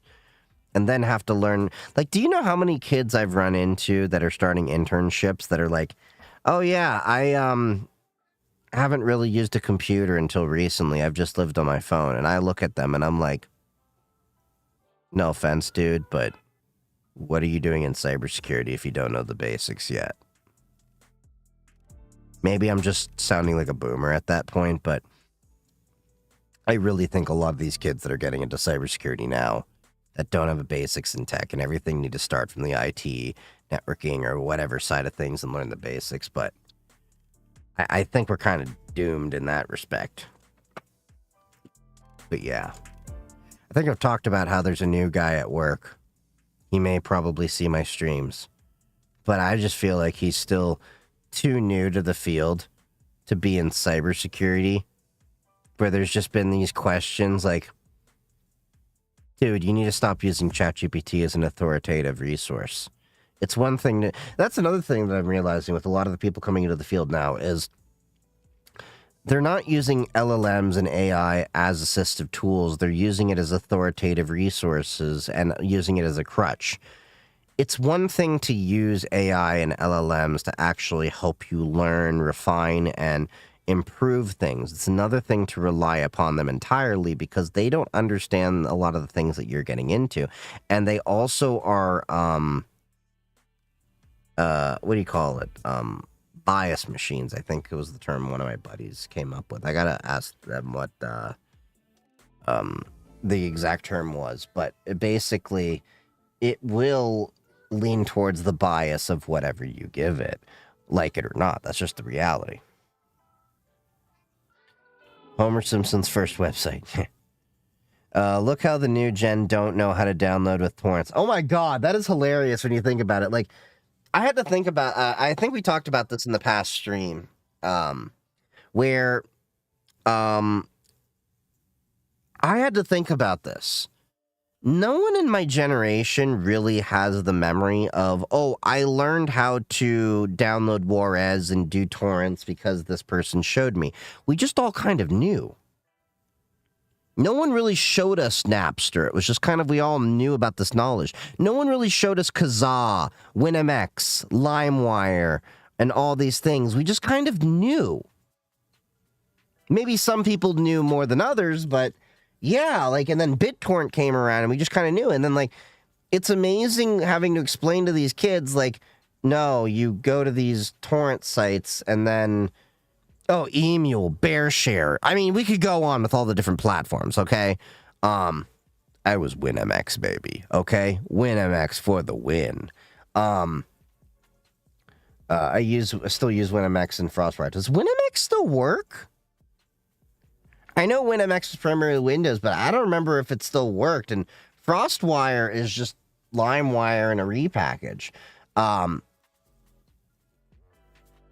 There, he's got lots of viruses. Hell, I remember we were talking about this in the Bear Share, not Bar Share. They have a patch version. Interesting. But I was talking about with this was a stream or two ago, how Soulja Boy became viral by virtue of pirated music when we were talking about Metallica and such. Soulja Boy was famous for uploading his music as other famous artists. So, like, you'd be like, oh, I'm downloading Linkin Park in the end. And then you'd be like, open song, Soulja Boy, Soulja Boy, crank it, whoa, Soulja Boy. You get, like, Soulja Boy. Download Avril Lavigne. Soulja Boy. You download Foo Fighters. Soulja Boy. Like, you didn't know genuinely if you're getting the actual song or Soulja Boy. You guys live in the US and torrents can be used there? Torrents can be used there. But are they legal? No. But, I mean, we've also been losing the war on drugs, and that's not legal either. First off, fuck your bitch and the click you claim. No torrents in Germany. Yeah, we have torrents, but they're not really legal. But you have to understand, this is what people get always wrong. Torrents aren't in and of themselves illegal. Torrents can be completely legal as well. Let me explain. People have this problem with saying a technology is synonymous with an illegal activity, when in fact torrent is just a protocol for you to have data swarm to you. Let me show you a legitimate example here. Let's go to Ubuntu. I think they still have a torrent up. Let's go to download this. Okay, let's not do that one.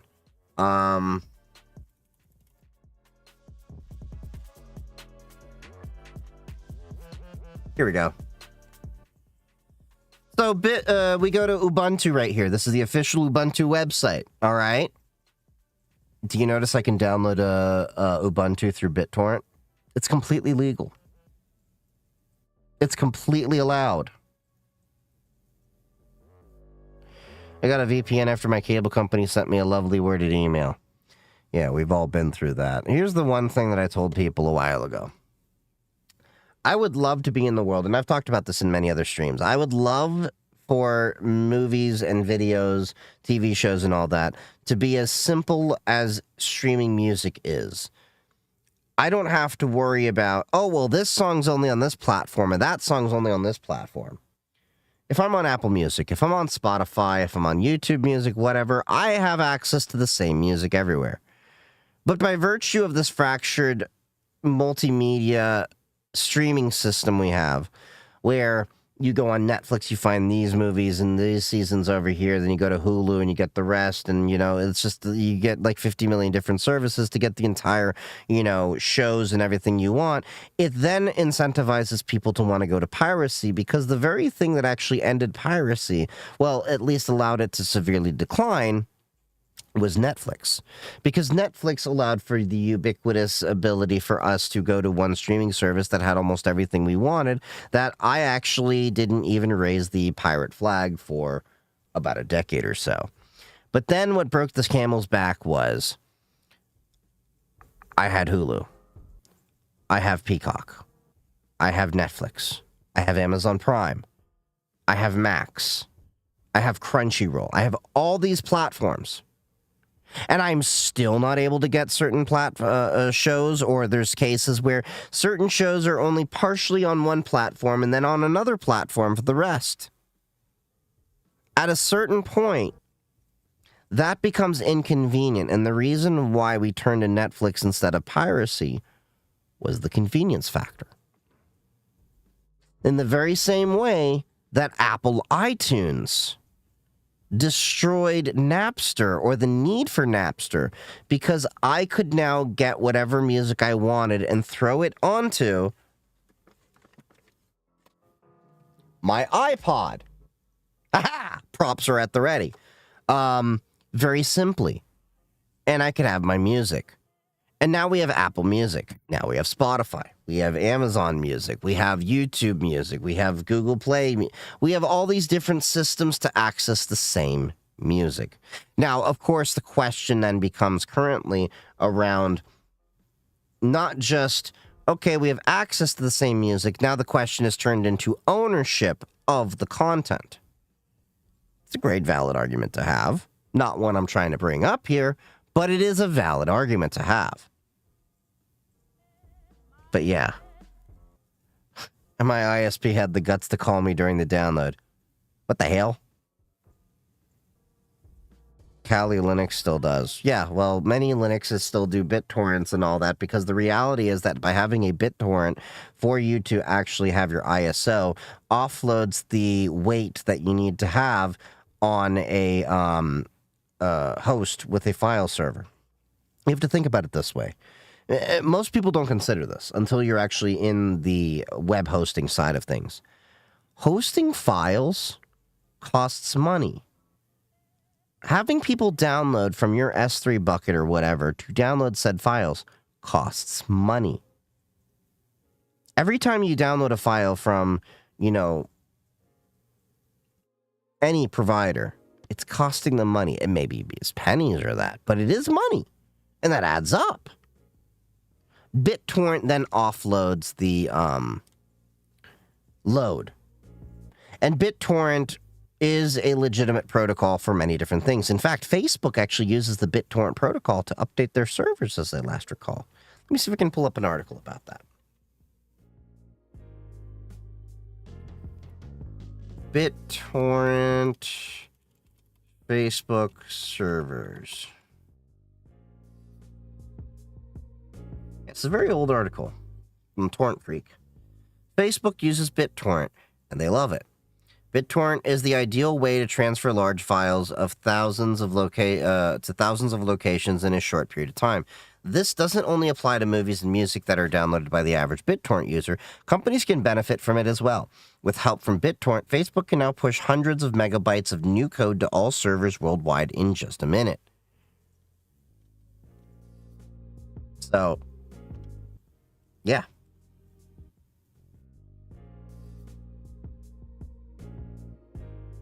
Can I eat the iPod? No, you may not eat the iPod.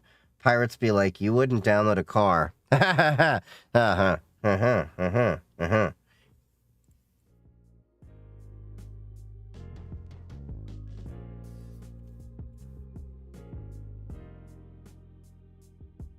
You could totally 3D print a car. There's actually a guy that 3D printed a Lamborghini or something like that. Not an actual Lamborghini, but a car modeled after it. I think they put like Corvette engine in it or something like that. I don't remember off the top of my head. Did you hear that the anti-piracy ad used the pirated font? Oh, my, how the turntables. How the turntables.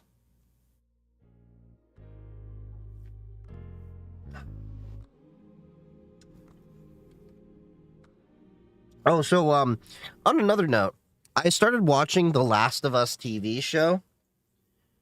Yo, that TV show is great. It makes me want to play the video game. And I did realize that there is a PC version of it. So eventually we might be doing The Last of Us on Gaming on Linux. That looks like a fun game to play. And they did a remaster for PC. Originally it was a PlayStation game from what I can see, but that looks like a fun game. Of course, I'm watching the TV show. And of course, understanding it's a TV show, they took some liberties probably with the content and everything. But it is really interesting to see how things have changed. That video games are now actually making great storytelling content. And it's funny how that changed, because if you remember the original Super Mario Brothers movie, Mortal Kombat, we used to get like really, really cheesy movies and from game content and all that. And now it's changing. I think, like, I'd have to say, now y'all are welcome to correct me, but I think one of the first movies to actually take the game content seriously and make it a really good movie, I'd have to say is like Lara Croft Tomb Raider.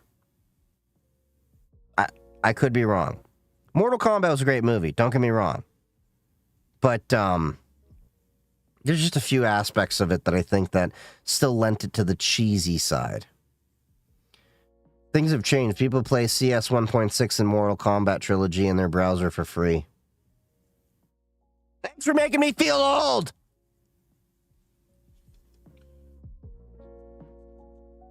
I came back from an ad. You can download a car. The one with you wouldn't, yeah. Playing Doom on PDF. Oh, I heard about that. There's also a person that managed to make Doom work with a, AI rendering it. There's somebody that's actually managed to make it work with ASCII art. It's amazing all the ways that people have made Doom work. And what's funny is when I play my streams playing Doom, people are like, this Doom game works on Linux? And I'm like, it's worked on everything.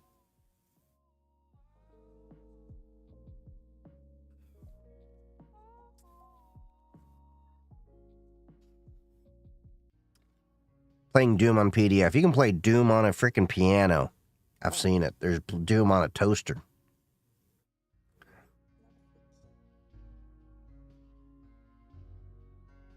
Meta using pirated books to train AI. Oh yeah, I heard about that. That was funny as crap when I learned about that.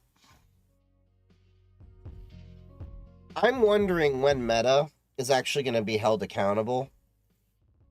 If ever. Because that is some utter BS that they can do that. And get away with it. But they probably will never be held accountable.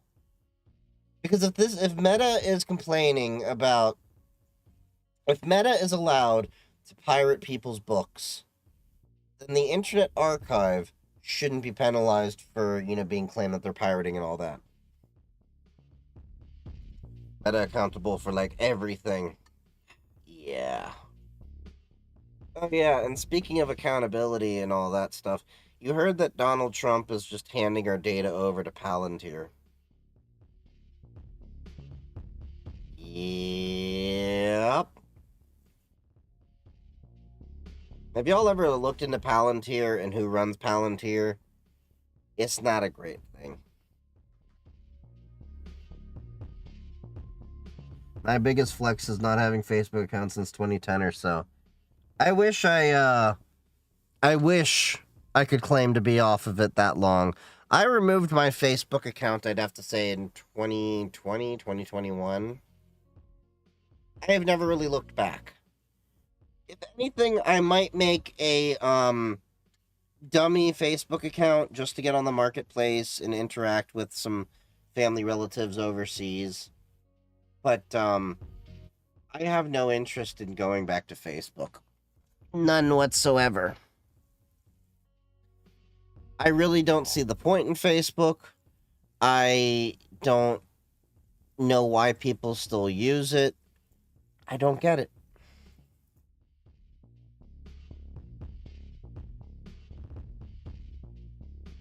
What is the best Wi-Fi pen testing tools? There's quite a few on Parrot OS already preloaded, but I don't really do too much there. And Wi-Fi specifically, I mean, wireless itself is not the most secure thing, and there's ways to de-auth and all that stuff, but I'd say realistically probably work more on the actual connectivity in between it than Wi-Fi itself. But yeah, Parrot OS is a collection of different Wi-Fi pen test tools. I haven't gone too much into that side of things in years, since I used like Aircrack NG and stuff like that for WEP and more.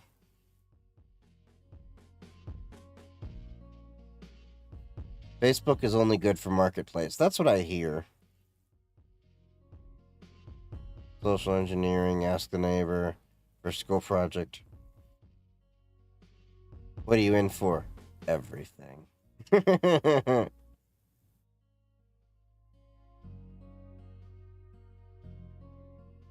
Aircrack NG. Yeah. I remember having to slap in PCM CIA cards in my laptop running Canopix Linux to do aircrack back in the day. This is before Backtrack was even a thing. Backtrack became Kali. Yeah. I miss the old days when tinkering around and all that with your buddies was fun. Social engineering for free pizza was actually a lot more viable than it is today. So the way I used to do it is I used to hang out in a pizza shop and wait for somebody to actually go make an order. Because people back in the day used to actually show up to pizza places and make a pizza order. I only do that for some of the local pizza shops now because some of the best pizza shops only have like a 1 or 2 pots line, like the old-fashioned copper line. So like you can almost never get a call in, so it's best to just show up. Anyway, I would sit there, wait for someone to make an order. Then I would actually, go outside to a payphone after like 15 minutes. And then I would complain about the pizza that, John Smith had just ordered as if it was mine. And then, order another pizza that way to make up for it. So it'd be like, is there some way you can give me a credit or I can get a replacement pizza? Yeah, sure. I'll be there in like 10 to 15 minutes. Sets watch for like 10 minutes. Shows up. Rinse and repeat at different pizza places. This doesn't really work anymore. But that's how I used to do it.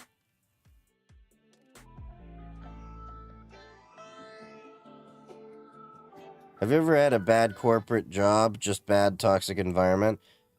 Yeah. Hell, I had a job that was only, their Bitcoin payment address was only 2 hops away from the Kremlin. Found out one of the people they hired actually was on U.S. sanctions list for the Ukraine war. Yeah. That was fun. I've got witnesses for that. One of them was a creator. Yeah. That was a toxic environment.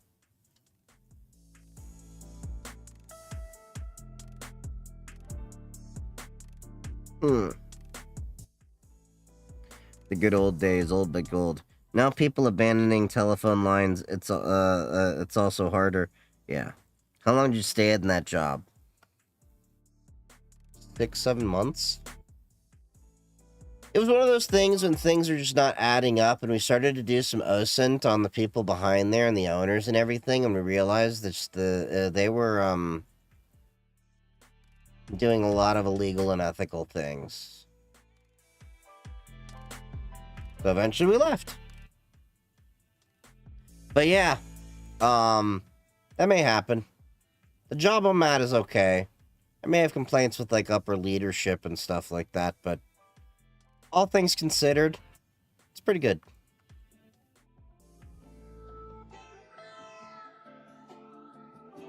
I will say that job that was toxic, at least, is what broke me in officially to the cybersecurity world professionally.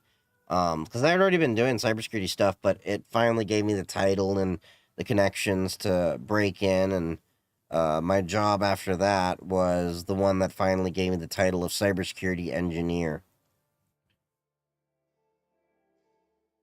Been a toxic job for 3 years. It's starting to become too much. I couldn't do that. I left less than a year, so do that. OSINT on the boss. That's some Mr. Robot approach we were talking. Now you have to understand, in my job, if you're not OSINTing the boss on your first day, what are you even doing, man? Funny story. So new people that come into the company, I actually ask them, so have you tried OSINTing, your boss? Like, my boss will straight up kind of be insulted if you don't OSINT him. It's the funniest thing. Nervous to leave due to the sentiment around the job market. Don't worry about trying to leave because of the job market. Just look around and see if there's a job that fits you, and if the timing is right, just skedaddle. Don't do the whole thing like, well, the market's bad right now. The market being bad. Look, markets are always good or bad. Doesn't stop you from wanting to put yourself out there and do the applications and everything on other jobs. But yeah, just put yourself out there. Don't be like, well, the market's bad. I shouldn't really put myself out there now. Put yourself out there now. Maybe you get a new job. Maybe you don't. But you know what's not going to change unless you try? Nothing. You're welcome. Yeah, just put yourself out there. Don't keep yourself stuck just because the situation outside may suck. Yes, a lot of people are not hiring right now, but a lot of people are still hiring too. When did you start Cybersec? I remember a few years ago you were saying you're not in the industry. Where are you? Technically, I started when I was an MSP, when I was doing networking and firewalls and doing all the VLANs and stuff, but more on the networking side, but I wasn't officially in cybersecurity. Officially, I've had a cybersecurity title for 2 years, but my CISSP says I has at least 5 years of experience, so that's something. 5 years of experience in 3 different domains. But yeah. I've been in the field technically for like close to 10 years, more or less, but in various capacities. MSPs have you in a, what do you call it? Well, the jack of all trades. Long day working on the yard, wearing many different hats.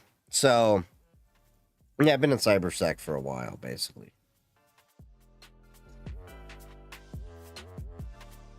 Hey man, big fan. Been watching you for a while. I'm taking my A+ core 2 soon. Nice.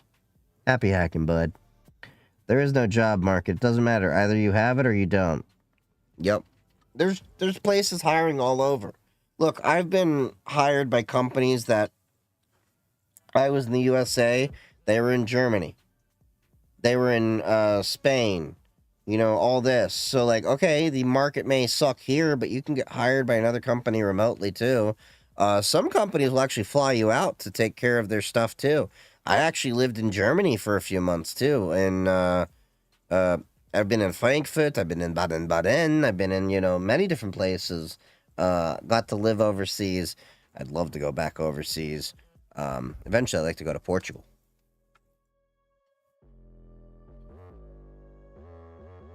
Nice, I got my CBBH, and as of now, working on my CCNA and CPTS. Love your videos. Nice. Yeah, I'm gonna work on my CCSP, but I was a little bit burned out, so I needed to do something for me. So I've been focusing on getting my general ham radio license and been studying for that for a few months. Casually, all of that. So I've been doing more radio just for me to tinker and make myself happy. And then once I get my general ham radio license, I'm hoping to get that accomplished before I go out to DEF CON.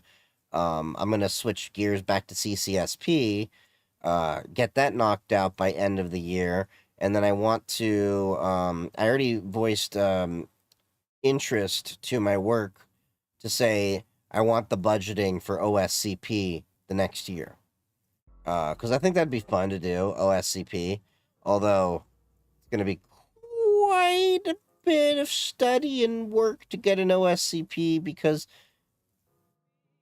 yeah, I got to devote a lot of time to that and how they do their stuff and all that. But I know it's not the most sophisticated thing, but I think it'll be a fun thing to do. But yeah, just put yourself out there.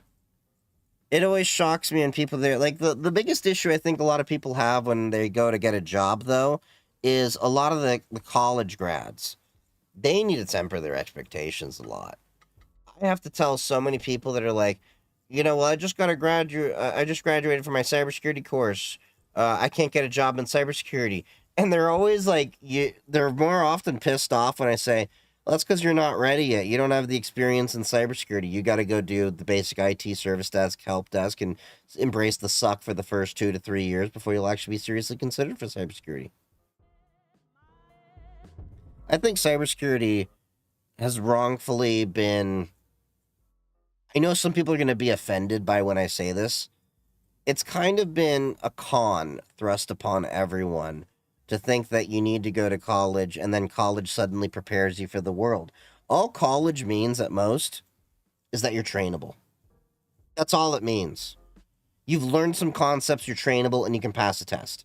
I've met many people that honestly have a college degree and can't think for themselves when it comes to this field in cybersecurity.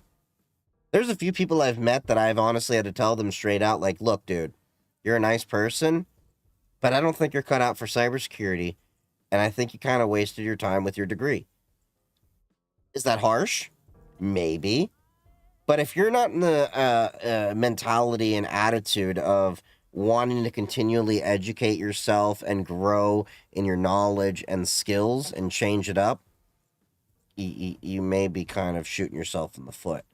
I know I have a lot of people that get upset when they're like, what do you mean you recommend 10 to 20 hours per week on top of work to go study and I can't just do it while I'm at work? And I'm like, that's just how it is. It's the difference between a career and a job. Even if you're a doctor, a lawyer, you have to spend time outside of when you're being paid to be improving your craft. Doctors still go to conferences to learn new medical procedures and advances all the time that happen to be on when they're in college. Lawyers have to do the same thing. Law changes all the time. Cybersecurity is no different. But that's the difference between a career and a job. A job, you can punch in and punch out, and it's not going to make any difference. But this isn't the same thing as going to Staples or Best Buy and being a cashier. This is the difference between these technologies change all the time.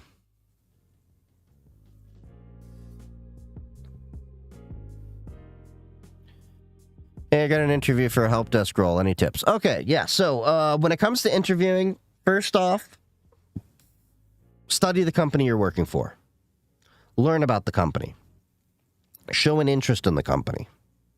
Not just that you want a job at this company, but I want you to be able to answer the question, why do you want a job here? That's a question you should be asking yourself. Now, when it comes to help desk overall, it's basically going to be very easy. It's mostly just going to be asking and seeing, about you as a person, your background, and things like that. Help desk is a very basic thing. What I would do is show more of an interest in the company and show that you've actually done research in the company rather than, oh, you just accepted my resume and I want a job here because, I need a job. That's the honest truth. That's what a lot of it's going to matter when it comes to the entry-level side of things. Here, it's like having a first date. You need to, you're doing an interview, you're just kind of getting to know each other, and hopefully you have a good vibe for each other. Take it easy. Go relax. But, just express that you also want to, what your goals are and everything in this job, as well as where you want to advance. Ask about, while you're, in the interview, what is the opportunities for growth inside the company? How could you advance? Are there learning opportunities, like beyond, like just, can they help with certifications or education and different assets of things?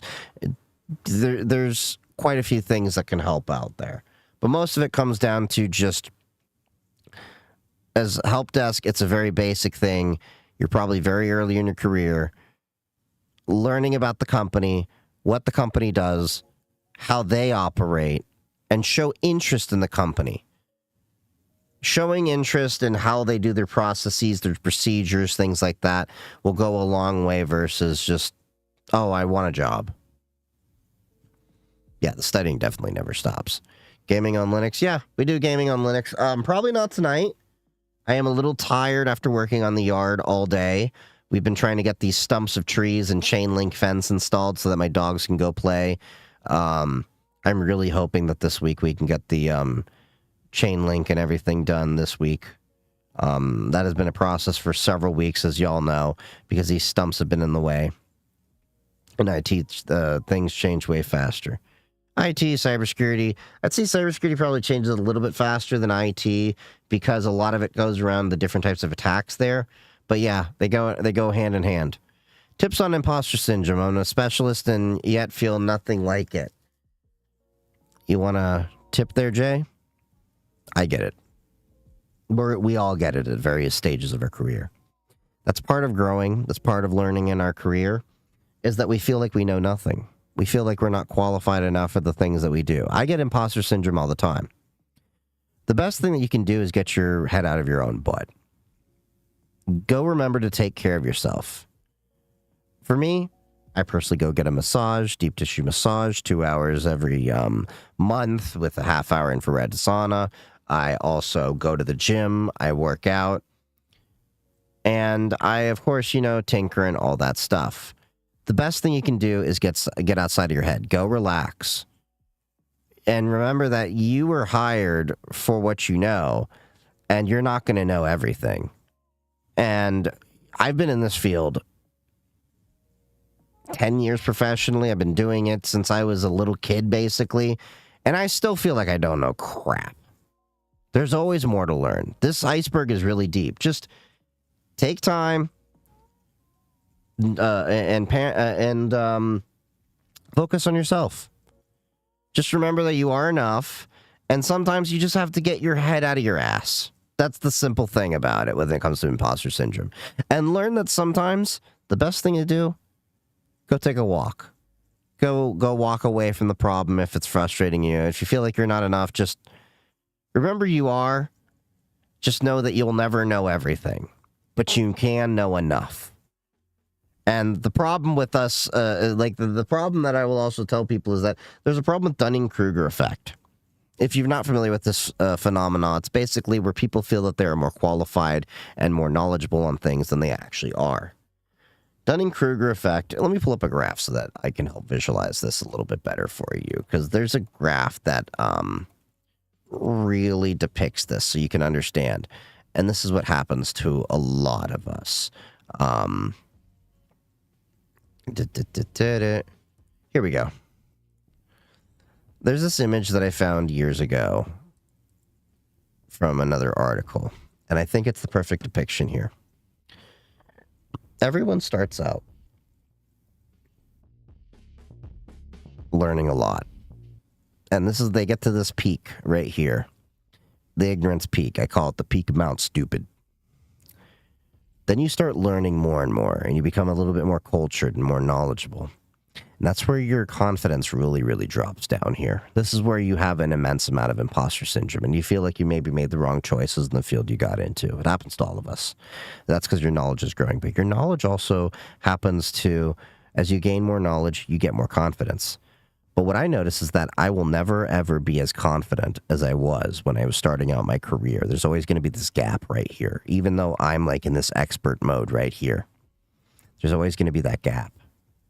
And that's because I always know what I don't know. That's the problem. Because we're always looking around the corner to be like, is there another thing that I possibly am overlooking? And that's what I think a lot of imposter syndrome, personally for me at least, comes from, is the awareness that I may not know something. I may know that there's not something that I need to know. And there's always more to learn. That's my 2 cents with it. Oh, my pleasure. Trying to switch industries completely from healthcare. It's a small ISP that serves around 300K. From healthcare. Oh, okay.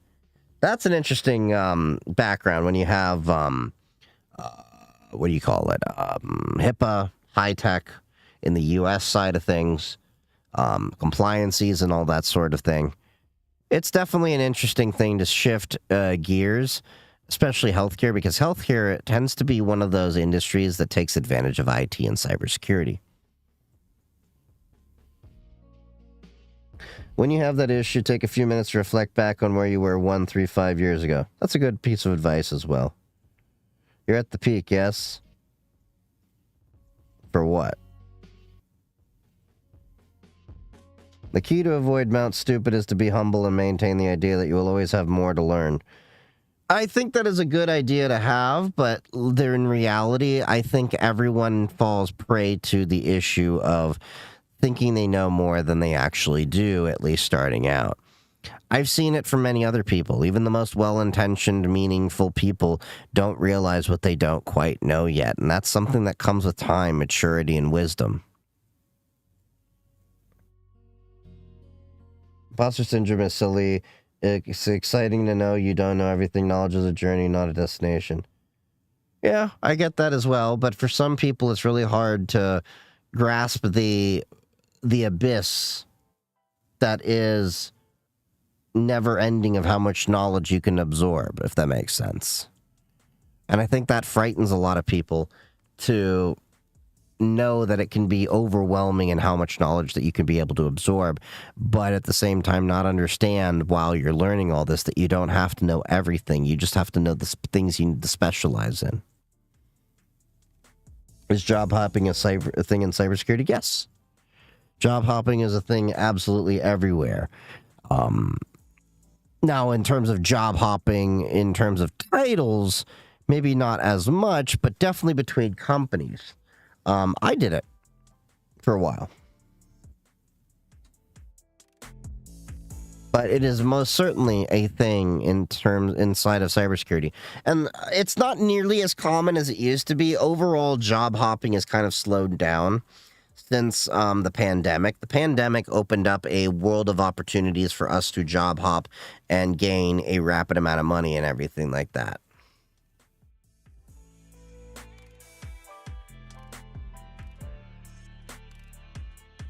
Yeah.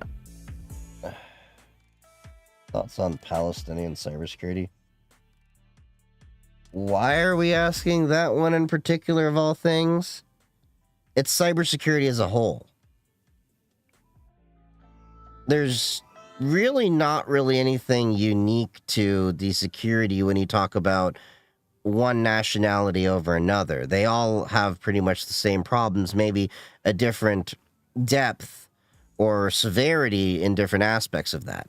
Look, when you're talking about nation state and, individuals and, people being targeted because of their race, ethnicity, sexuality, or things like that, that is a thing that exists, regardless of what background you're in. There's really no reason to single out Palestinians in this subject here. And I say this as they are my friends, they are my cousins, and they, I have a family that's Palestinian too, so there's no reason to really single them out in this particular topic here. My God, I feel so wiped out after taking out stumps and everything in my yard. Thank God I work in cyber. I could not do that kind of work all day long. I used to be an electrician, and that was tough as it is. It's been interesting getting back into radio, though, because a lot of my electrician knowledge and insights is coming back in to rear its ugly head. I'm really looking forward to getting my ham Radio Shack set up. Although I have to get like 100 feet of LM400, I think, or a couple 100 feet of it to finish up everything. I did get the lightning arresters and all that other stuff set up, but I have to do the grounding and everything like there. I have to get some bus bars, I think, too.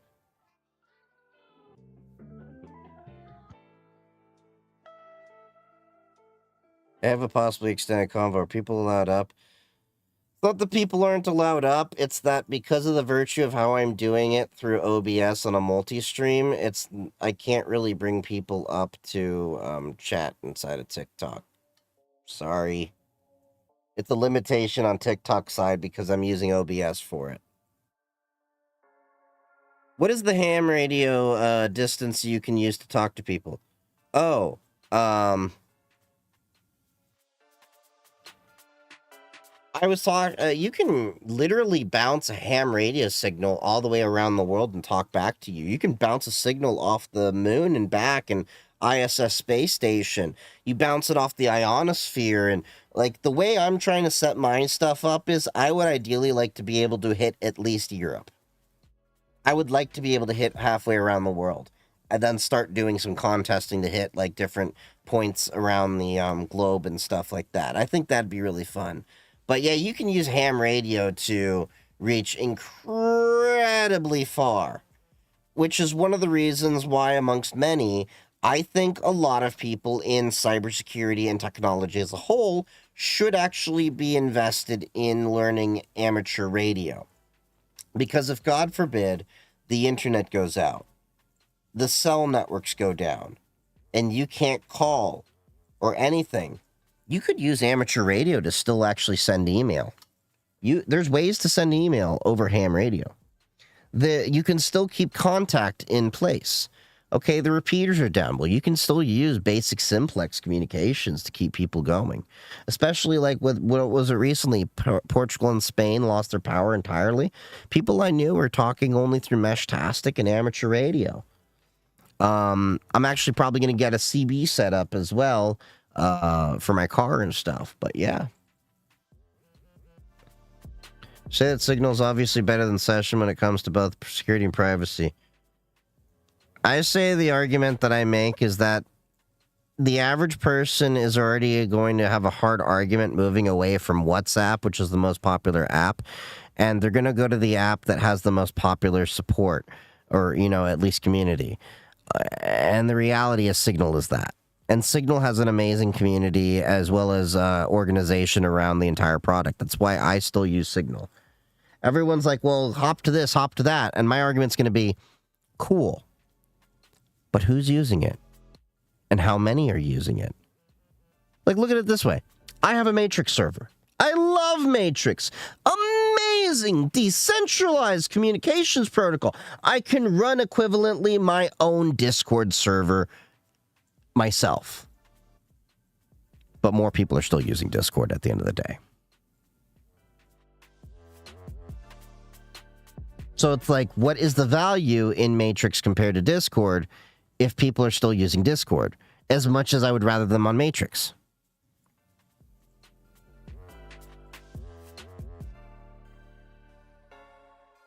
But, you know, you can say Session is so much better, but go up to your average person and ask them, do you use Session? Most are not going to even be aware of it. More are aware of Signal, at least. And then getting people to switch over to Session. It's the same thing as we had back in the day. Not everyone was on Facebook until they started getting on Facebook. They still were like, well, I have MySpace. The argument of this is better isn't always making it a better argument. Used to be a radio DJ? No. Amateur radio is totally different.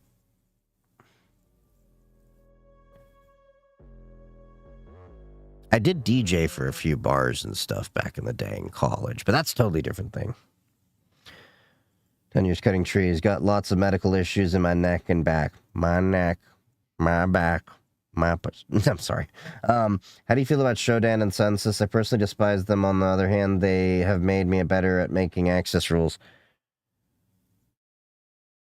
It's a love-hate relationship. Because on one hand, yes, they make poking at things a little bit, you know, on one hand, it's like, yeah, why are you doing this? On the other hand, I get to show this stuff and scare people into actually opening up their cybersecurity budgets. Session has no repudiation, no message padding, and is slower. LokiNet is less anonymous. Tor.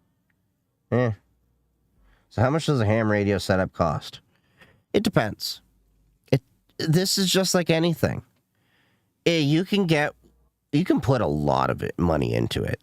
You can get a low-end, you know, ham radio, like TID radio H3 or H8, which I have in my links in bio if you're interested.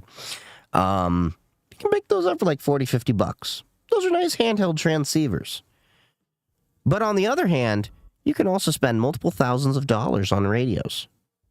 The radio I picked up for my ham shack is about a $1,200 radio. The antenna for it, about another $400. Cables, everything like that that's going to go into it. I'll probably have like a $2,000, $2,500 setup. Do you need to do that? Not really. You can spend as much or as little as you want. It's a matter of, it's an art and a hobby, and you get to experiment with all sorts of things. So, like, I'm looking at getting a CB. A CB I can spend a few $100s on. There's ones that are, a couple thousand. There are ham radio antennas out there that are tens of thousands of dollars. There are ham radio transceivers that are $6,000, $7,000, $8,000. It's one of those, like, I wouldn't worry about, how much you spend on it, but rather what you get out of it.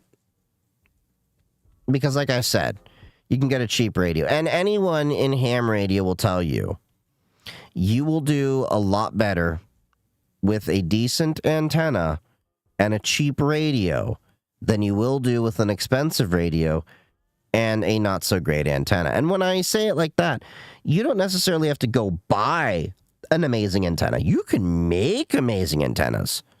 I've seen people that have literally used their gutters as an antenna. I've seen people use their fence posts as an antenna, if it's tuned properly, that is. There's people that have, done flagpoles and all that stuff. You don't have to go buy the fancy antennas, but it is definitely worthwhile studying amateur radio because it also teaches you about wireless signal propagation, not just in terms of, your 70 centimeter and 2 meter bands and, 6 meter, 10 meter, 20, 40 meter bands and all that stuff. You'll understand what that is if you're an amateur radio, but basically what I'm saying is like your 440 megahertz, your 130 megahertz or so, and lower on down frequencies that you can use. But also, it gets you to better understand wireless signal propagation in terms of Wi-Fi. Forms and ways interference can be caused, how you can actually do antenna design, and how your antennas can affect your wireless performance for your Wi-Fi. That's why I keep saying that I think if you're going to get into IT, especially in networking, you should study amateur radio because it alone has made me understand wireless signal propagation for my wireless networks way better. That I have removed a lot of the guesswork that I used to do for years in terms of optimizing my own networks.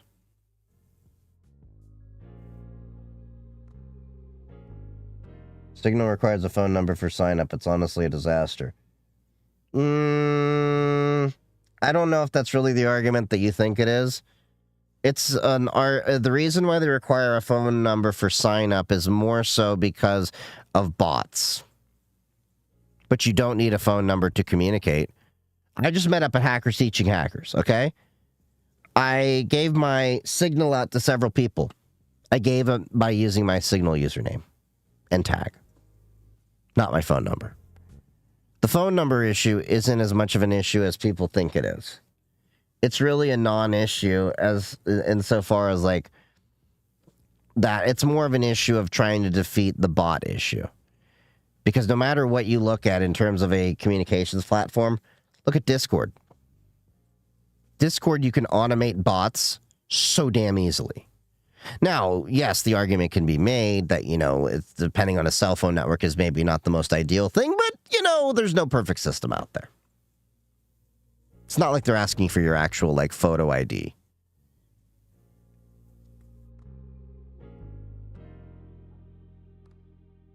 Doesn't matter. Your username and phone number used for verification can be cross-examined. Well, at the end of the day, no system's perfect.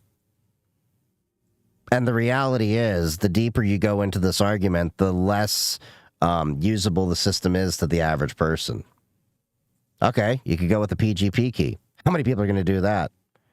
Name a system that actually is going to be able to be used by the average everyday user and still be able to be verified, authenticated, or such to be able to be trustworthy. That's the issue. There is no perfect system because we do not live in a perfect world. And they don't share the phone number. That's been proven too. PGP is not bad because it's archaic. PGP is just cumbersome to use. That's all it is. What's up, me? How you doing, bud?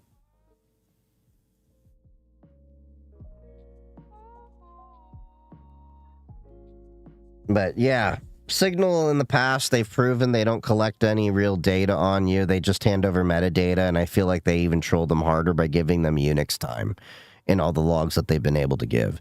Hell, for all the issues that we've had, even with Signalgate, doing same thing, different day. Yeah. It'd be great to run into you in a few months as well. I just finished up at Hackers Teaching Hackers. Been loving your content for a while now. Well, Jason, I've been appreciating you being part of the community. Happy hacking, bud. Thoughts on combining ham radio plus mesh networks for resilient comms? Well, that's Meshtastic. That's literally Meshtastic, and I think Meshtastic is fantastic.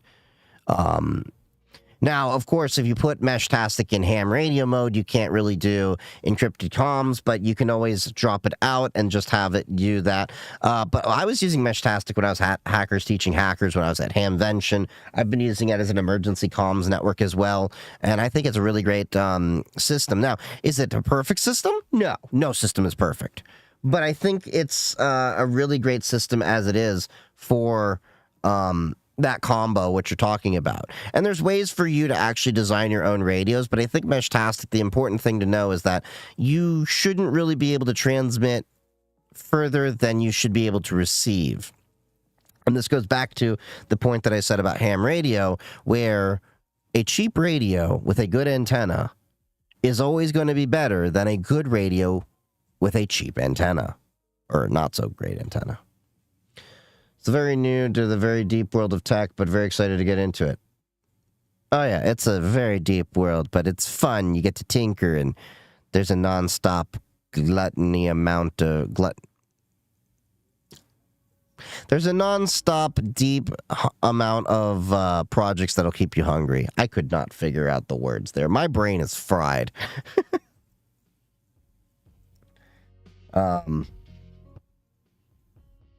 But yeah, I think people read too much into the whole signal session thing too much, because at the end of the day, the argument is really just going to be, can you use the platform? If you go up to the average person, are you going to actually be able to use it? Go hydrate and get some rest.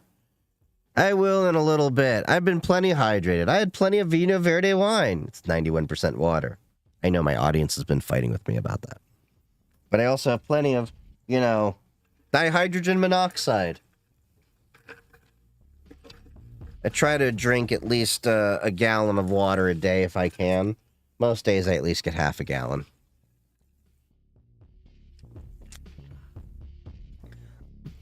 And speaking of hydration, I've been stockpiling water. Not in a prepper kind of way, but just kind of an emergency prep kind of way. I guess that is a prepper thing. So I have like 30 gallons of like spring water. Yeah, so I get that delivered every month. And I have a nice little water cooler. Instant hot water, it's cool. Okay, so offline first storage plus OTA plus mesh tail scale risks. OTA for over the air. Before I forget, I will be at B-Sides LV. I will see you there. I already got my ticket. I will see you there, bud. And I got a few friends coming as well from my local DC. So, that'll be cool to see you there.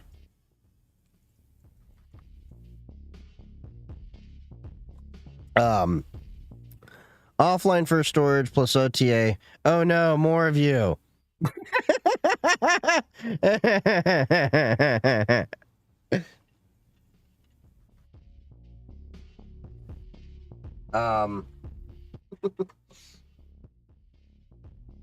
Offline first storage plus OTA plus mesh. Risks.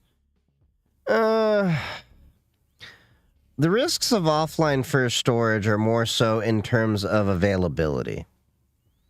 OTA, are you talking about over the air? My brain is kind of fried here. But mesh tail scale, I haven't really dealt too much with tail scale.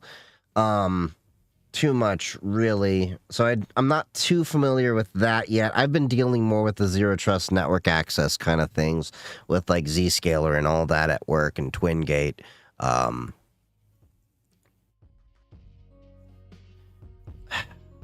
I'd say your risks more about the offline first storage have to do with the availability aspects of things. Because if it's offline, well,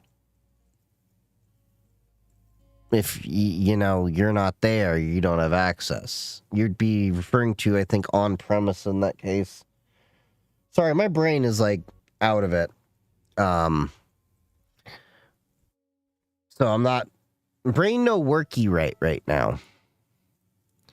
In fact, I think I'm gonna probably be taking Me's advice and probably call it an early night so I can go to sleep because I got to go to work tomorrow, and I got to pick up my buddy before I start so that he can keep working on the trees while I'm working, and cut that off. But thank you all for joining, and if you haven't already, make sure to follow me on all the platforms. I'm on Twitch, I'm on the YouTube, I'm on TikTok, I'm on Blue Sky, I'm on Mastodon, and I just started tinkering with Kick as well. Don't know if I'll be continuing on that platform. It's an experiment right now, but if you're over on that platform, please make sure to follow me. And of course, check out the Discord. Check out the Matrix servers as well. I'll make sure to drop all the links for the people on the other platforms over there. And if you're over on the TikTok side, links in bio, except for Kick, because I just started playing with that this week. So same username, ChiefGeek3D. That's Charlie, Hotel, India, Echo, Foxtrot, Golf, Yankee, Kilo, 3, Delta. All right? So, that's right, NATO phonetic alphabet. That's what we do on ham radio. But anyway, I love y'all. Stay safe. If you're over on the Twitch side, we're stick around for the raid. But otherwise, happy hacking, everybody. And I will see you next time. That should be tomorrow, actually. Yeah, tomorrow. Tomorrow's the next stream. Unless there's issues, I will let y'all know.